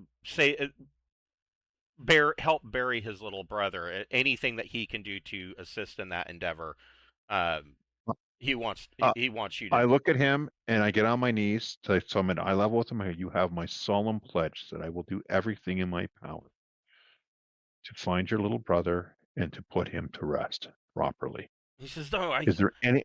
I thank Is you, there good sir." anything? Is there anything that I can do for you and your sister in the same way? He says, no, that um, that we were taken care of in that way a long time ago. And he I'm just kind of trails I, off.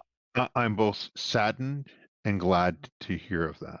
I'm sorry that you had to be taken care in that way, but I'm happy that at least you were taken care in that way. If there's anything you and your sister need besides this, I am your servant. I'm a knight. Sorry, I'm a paladin, and I will gladly do whatever I can to help you and your sister finish your journey. He says, "Oh, thank you, sir. Thank you so much." Now, you stay with your sister. If this woman is what you think she is, it might get loud, and I do not wish any harm to come to you or for you to see any harm. Please go to the room with your sister. So You have my word. This will be dealt with. he runs back to the room with his little sister, and they kind of hunker down next to her bed, kind of poorly Okay. hiding. I boogie back into here. Okay. And I go, gentlemen, I found some things. We have to. What's that speech, guys? We're I gonna found have to some hurt shit some and some people. things.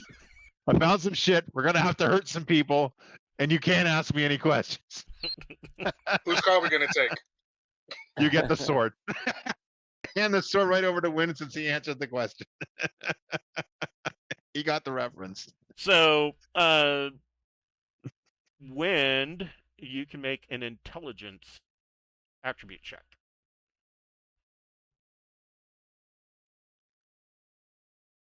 Holy shit! So yeah, Wind, so Holgrim hands this short sword to Wind, and Wind kind of pulls this short sword out, and Wind, you realize this isn't just an expert, well-made sword. This sword is enchanted. This is a short sword +1. It is magic. I got magic. I got magic. I got magic. Hey, hey, hey, hey. I started with magic. What's the big deal? Right? Yeah. I tell everyone, now we're gonna need that. There's something nasty, and I kind of point to the door in here. And if we're gonna spend the night here, we got to deal with it. So, gentlemen, shields up, armor up, heart up. We're going in. That's what she is. Let me take a look at something real quick here. And you got this information from a dead boy? Yeah, because like the dead don't lie. When you say it like that, I kind of look at my dear Ranger. There are several types of dead. There are those that have had problems passing over, and there are those that do not wish to pass over. Okay, so let me get this straight. There's dead that don't wish to pass over, but they did anyway. And there's dead that didn't want to do it and did it anyway. Dead is dead, dude.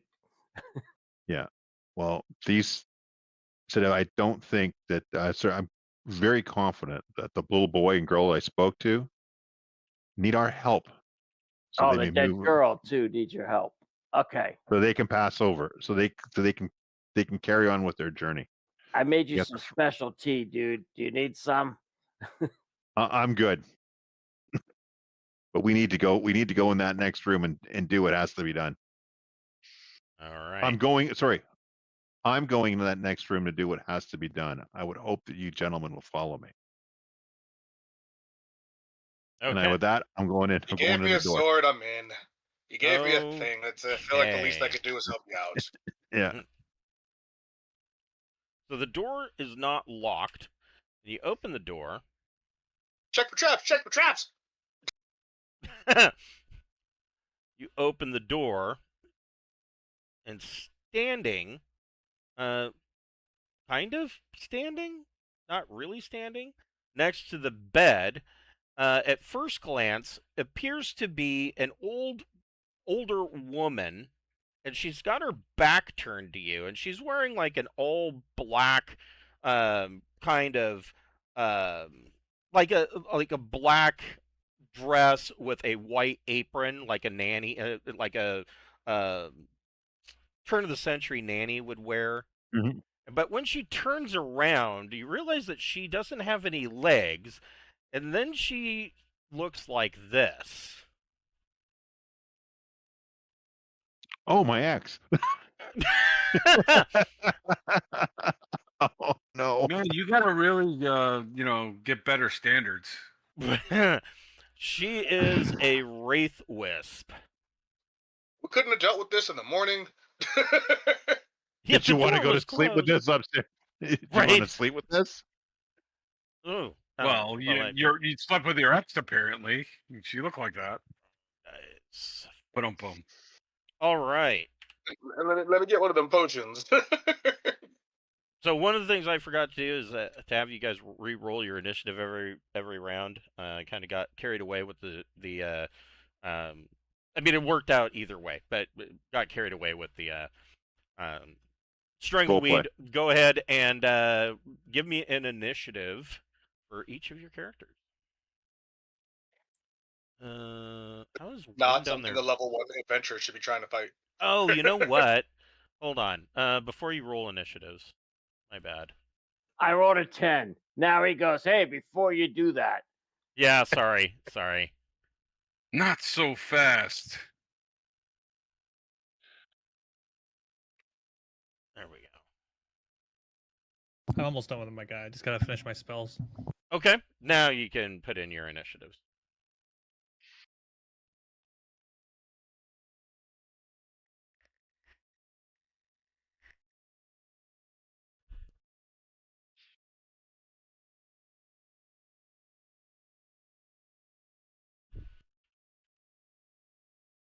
Okay.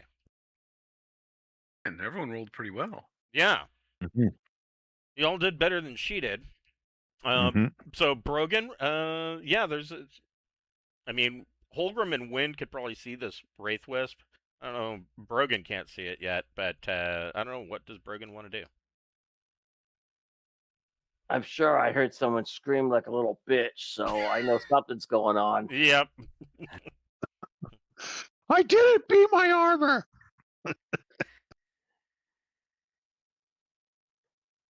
All right. I'm going to go ahead and I see the nanny witch there. I'm going to go ahead and shoot her with my crossbow because it's what I got. Okay.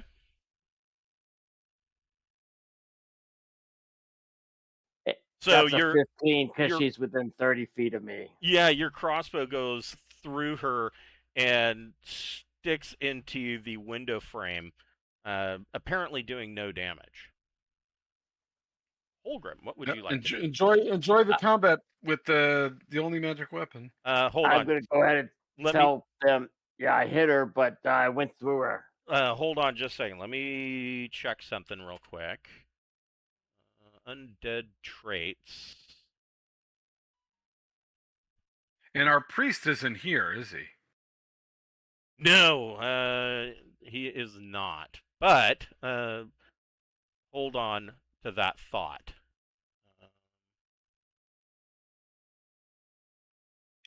Construct.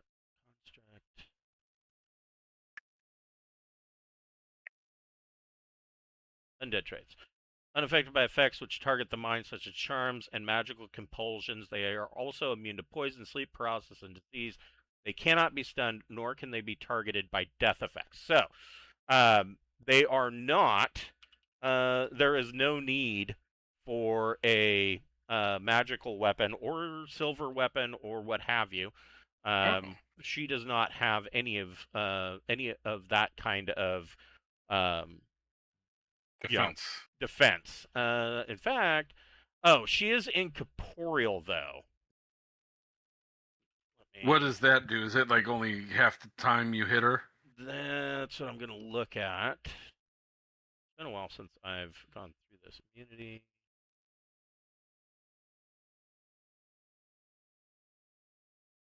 Change dead.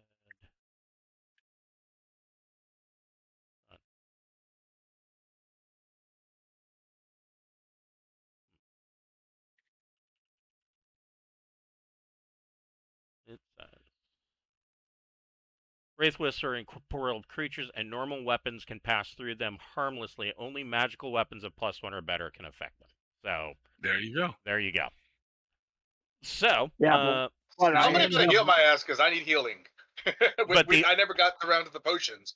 I was like, I need this many yeah, hit points. you But can thank you. retcon that. There was enough time. So yeah, I thought I gave you 2 or yeah, something. So. yeah. You can roll if he gave you 2, roll 2d4 plus 2. Perfect. That's exactly what I needed. I'm back. Sweet. And then let me just as a check here. Let's see, paladin. We could take turns with the so- sword. I could like swing and toss it to each other. So paladins cannot turn undead until level 3. Yeah, I'm painfully aware of that. Yes, I was just double checking on that. So Holgrim, what do you want to do here? Well, I'm going to hope that my divine aura as I walk in there will help at least keep this thing from touching me. But I'm going to walk in and tell her, I'm going to hold my action of hitting her, Okay. and I'm going to say, Madam, we can do this the easy way or we can do this the hard way. I'm here for I go, all I want is the child's body, and you may go.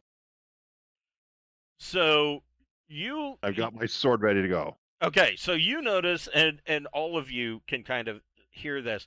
She's constantly babbling, whining, and kind of mumbling to herself. Let's see here. Everybody make a wisdom saving throw. Even the people that are out in the other room? No. Morgosh does not need to. Rogan saved, Holgrim saved. Wind did not, and Wind,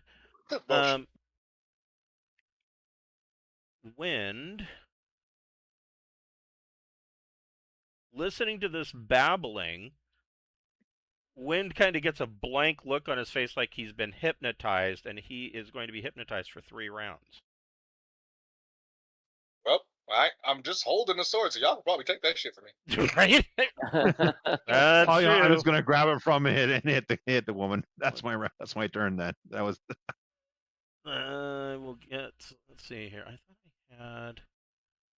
There we go. We'll give him the bloody eye. He's just kind of standing there, hypnotized. So, a bit of drool coming out of my mouth. So I guess, yeah, I mean, so your little speech was kind of a free action, Holgrim. If you wanted to grab Wind, you would notice that Wind is Ibbledy. You could grab his sword. I'm going to grab the sword and hit the lady if I can. Go ahead and move on in and make an attack.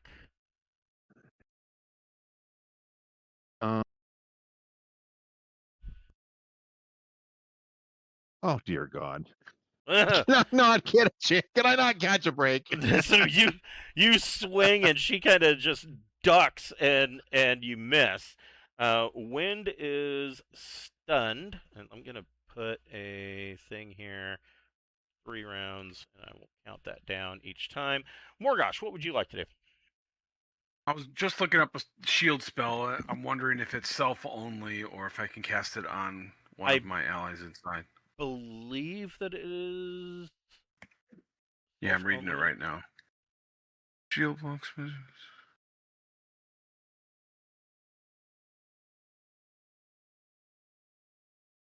Range personal.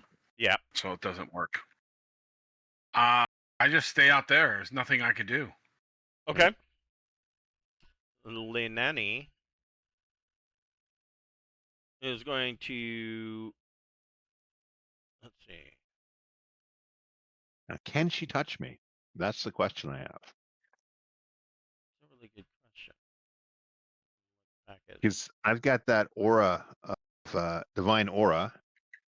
Gives me +2 armor class and saves against evil and cannot be touched by evil creatures. And if her attack's a touch. Prevents bodily contact by summoned. So it creates a magical barrier around the paladin that conveys +2 bonus to armor class and a +2 bonus on all saving throws against evil creatures. The divine aura also prevents bodily contact by summoned or conjured creatures. This causes the natural weapon attacks of such a creature to fail, and the creature to recoil if such attacks. So summoned or conjured, she's neither. Okay. Summoned or conjured are usually going to be like most frequently it's going to be an elemental. Okay. That's fair enough. So she is going to try to reach out and touch. She's going to try and touch you. Reach out and touch face. Right. How perfect. To touch the paladin. 19 to hit. She needs 17, so yeah, she's hit me. Okay. So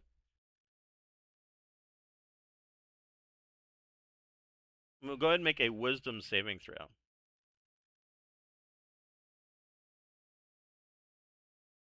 Okay, you do save. So you avoid. So you when she touches you, you kind of feel cold, but in reality, that coldness seems to be in your head. Like it's the cold is in your brain. If you had failed that save, you would take a temporary loss of 1d4 points of wisdom. And it would heal a number of points. I mean, she hasn't taken any damage yet, but and like I said, it's a temporary loss. Brogan, what would you like to? Oh, I'm sorry, we're at the top of the round. Everybody, go ahead and give me an initiative check.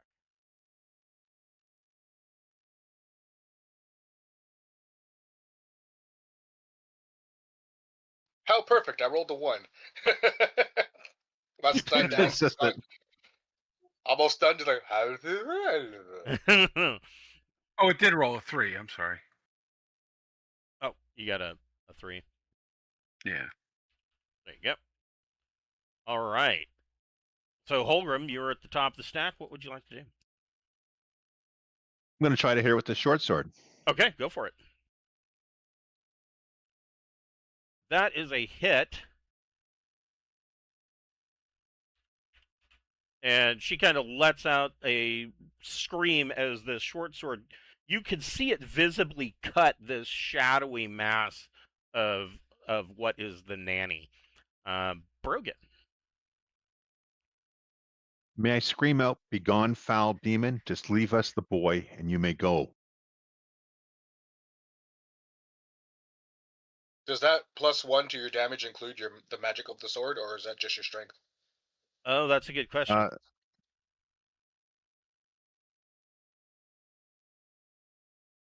I am going to just I'm going to just kind of scan around because really I know my weapon doesn't hurt anything. So actually, okay. So Holgrim, actually, hold on here. Roll a what's your modifier, strength modifier? My strength modifier is 1. Okay. So go ahead and give me roll a 1d6 plus 2 because short swords do 1d6 damage. All right, there's a 1d6. That's Plus better. 2 is 7.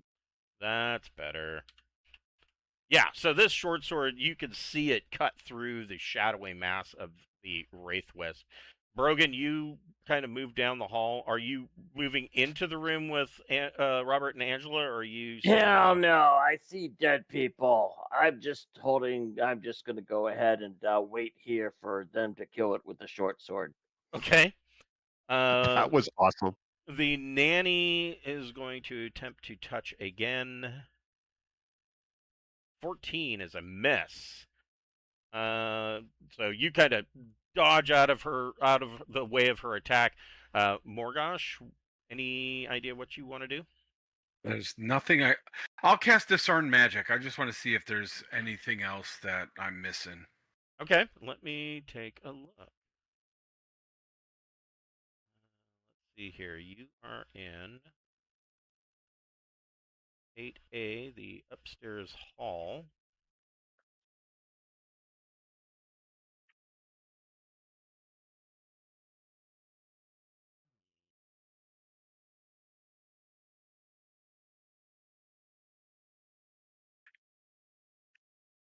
You do not see anything glowing that would have a magical aura.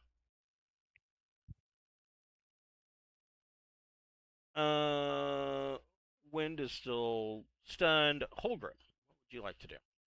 Oh, I'm sorry. Give me another initiative check.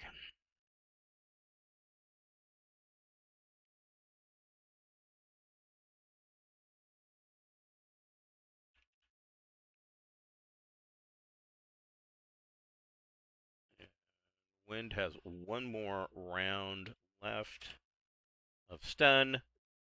So, Holgrim, what are you doing?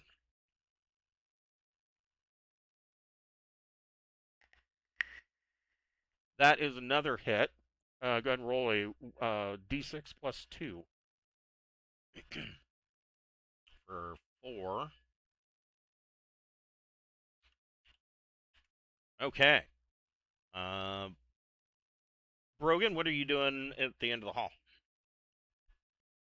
I am sticking my finger up at these guys here because nothing I got can hurt them. So I'm just looking around. I'm looking in that room to see if maybe there's anything made of iron, silver, steel, or anything like that that I can use. Go ahead and make a wisdom attribute check. No, you don't find anything of iron, but you do see. So, looking into the room with Robert and Angela, kind of sitting on top of this wardrobe, or kind of hanging from the corner, you see that there is a very small belt, obviously for a small girl, and there is a dagger in a sheath on that belt. Son got a sword. Daughter got a dagger. I'm going to say, excuse me, folks. I'm going to go ahead and use this dagger. Yeah. I'm going to Okay. go grab it and come out, and I'm going to pull it out of the sheath, and I'm going to look at it. So it is similar in manufacture in a lot of ways to the short sword, and it has a family crest on the pommel, and it seems like it is very sharp.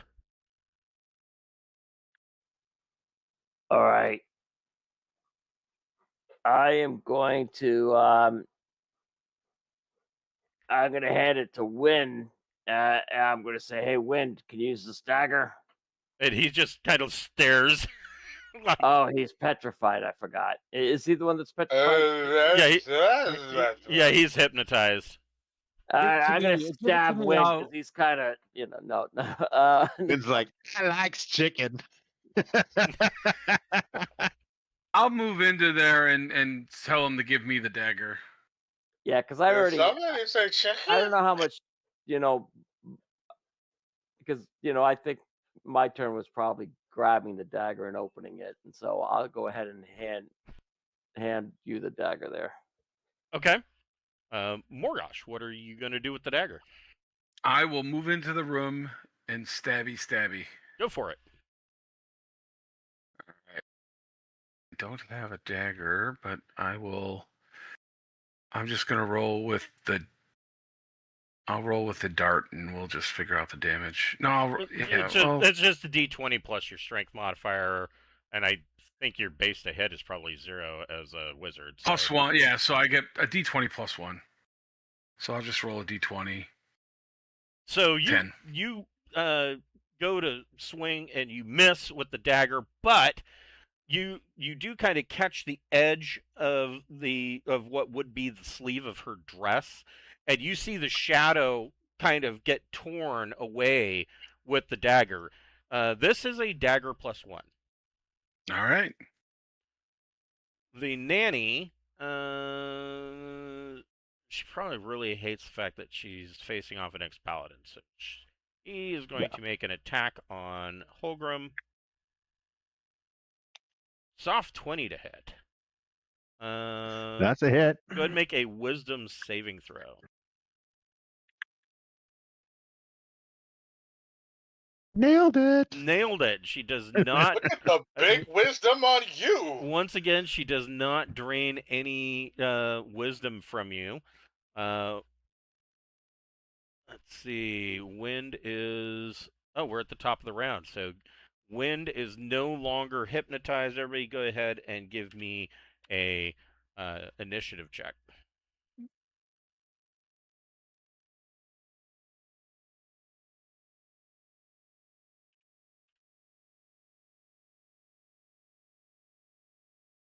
Nice.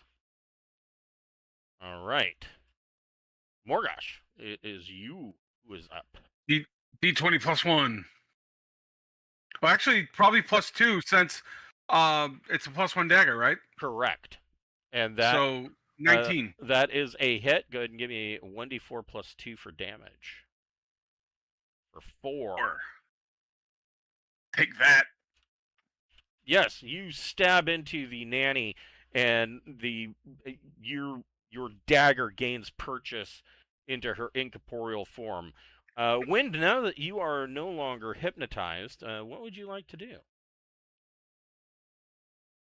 Look at my empty hand and go, wasn't I holding a short sword? I had a short sword a minute ago. And that's about it, because now that I don't have the short sword, I have no desire to go fight this thing. Okay. That does remind me. Hold on here.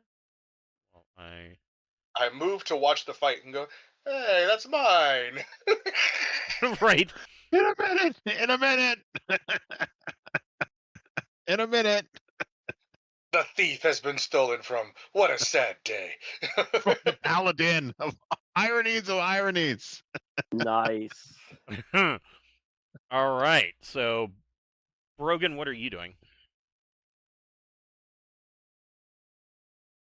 I am coming there, and I am going to be ready to shoot if I see another baddie, because I know that I can't do anything against this creature. Okay. Holgrim. Oh, well, we got to kill this woman. So I'm going to swing at her. Go for it. That's a hit. 15. Give me a And 1d6 plus 2. Nice. Another 7. that's 7. She Gotta be is- close to dead now. She is not looking good. You can start seeing like rips and tears through this black floating form before you. The nanny. And again, I scream for her to go. To leave. We just want the child. Go. The nanny is going to reach out and try to touch Holgrim. 17 hits. Go ahead and give me a wisdom Makes it, saving breaks it. throw. How is it you're getting these great rolls? This is I not don't- fair. I don't know.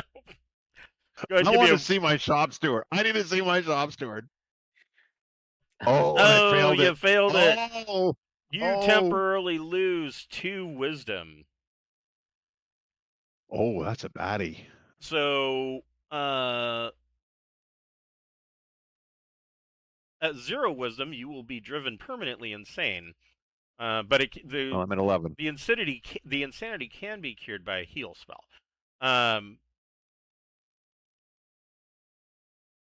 Here,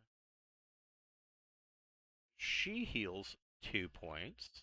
I'm going to write this down somewhere so I don't mess up my sheet. I'm starting with 13 wisdom, so I'm now down to 11. Okay. Yeah. I think I have a Morgosh. pen somewhere. I am going to attack her in the face. No. Oh, miss. So wind. Can I spend a hero point? Yes, you can. I'll do that. Re-roll that. No. No. Never mind. So Wind and Brogan, you can see there's another short hallway at the north end of this second floor, and there are 2 doors down here on either side of the hall. You guys got this. You don't need me. As you aggro more creatures. We got this. Go. Wait, are we back at the top? Did we re-roll, or did I re-roll, or did I? Oh, yes. Go No, ahead. we haven't. Yeah, go ahead and give me a new initiative.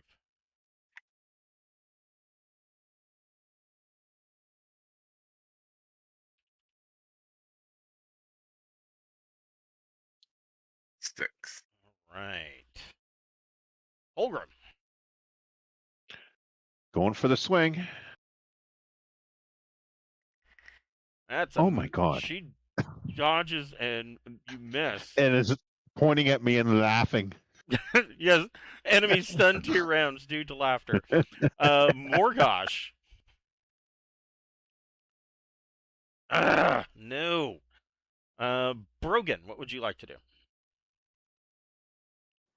I'd like to go aggro some more creatures. I'm gonna come just look over here, Okay. see what's what.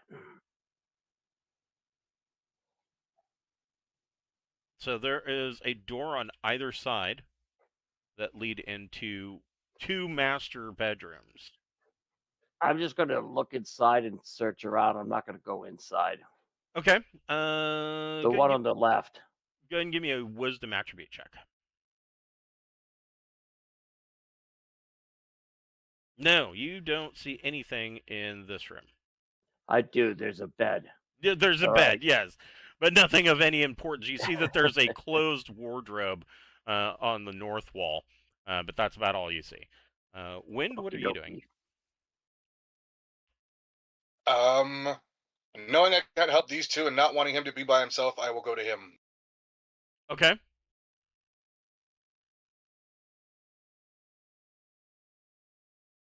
Did you want to take a look in the right room? Yeah. Go ahead and give me a wisdom attribute check.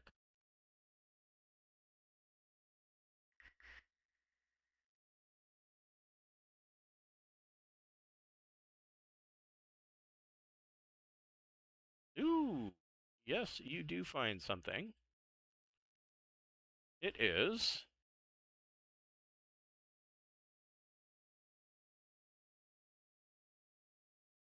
so in this room, in this southern wardrobe here, you find a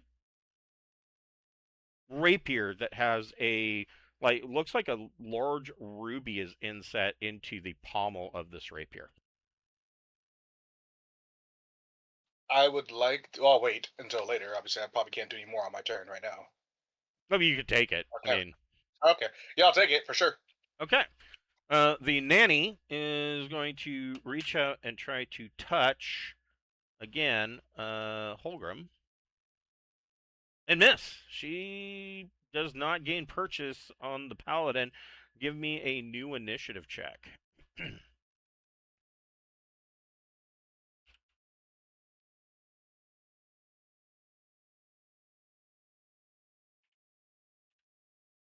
All right. Got a 6 for Morgosh. Wind, what are, whoops, wrong direction. Brogan, what are you doing? Yeah, I rolled high again. That's twice in a day. All right. I'm gonna come in here. I'm gonna open up that wardrobe. Who knows? Maybe there's dwarf size, leather studded armor or something. So you find two things when you open the wardrobe. The first thing that you find is a spear that is leaning up against the wall. The I mean, it's got a wooden, of course, wooden shaft. The spearhead, the point on it though, has intricate filigree that's kind of engraved into it, and when you take it, it is well balanced in your hand. Nice. That actually seems like a broken thing. That's cool. Hey, you said there was two things. What's the other thing I found? The other thing that you find, Elven chainmail +5. let's see here. You find on the yes, on the floor you find a note, and it says, "My wife is the lady of the household and makes all of the decisions, I suppose. However, I fear for dear Ephraim. Robert and Angela are elder and are more capable of fending for themselves, but Ephraim is just a baby. I fear this nanny that my wife hath hired is far too rough with him, and I am at my wits' end as to how to deal with it." And it's just a scrap of like a diary page. All right. I will go ahead and grab the note and, of course, my lucky spear. Okay. And I'll just go ahead and leave the room because I figure that's probably as much as I can do after reading the note. So. All right. Morgosh. All right. Is she still alive? She is. She's hanging on by a wispy thread. I am gonna stab her in the face.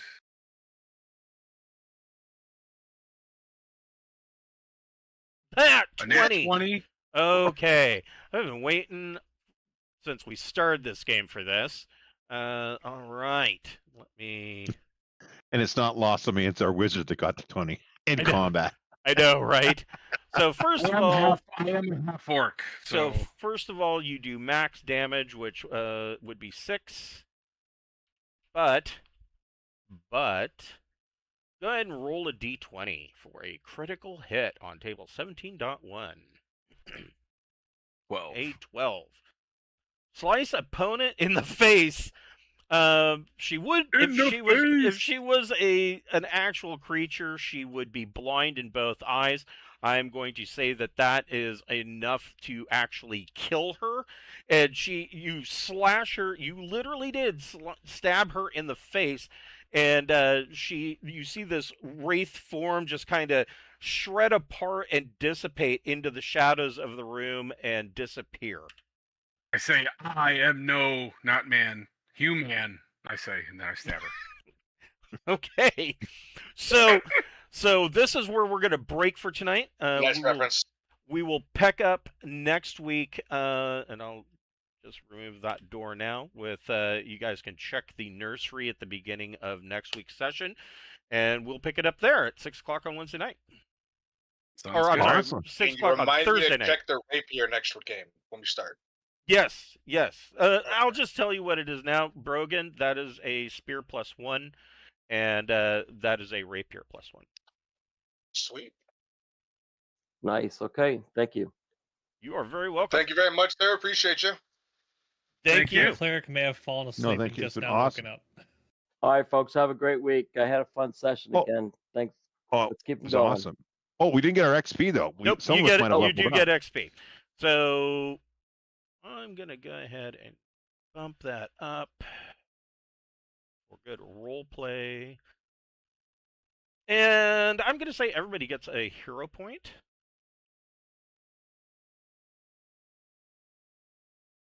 And everybody gets 265 XP. Nice. So close yet so far. 200. Did you say 250? 265. 265. Thank you. Excellent.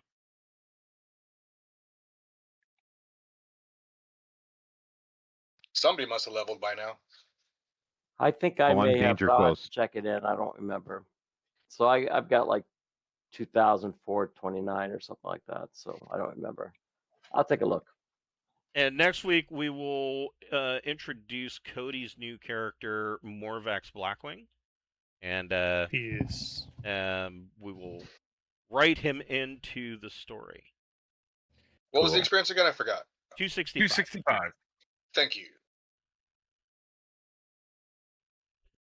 All right, folks. Have a good one. You too. Everybody have a mate. good night. Cheers. Night. Cynthia, is my new character starting off at level 2?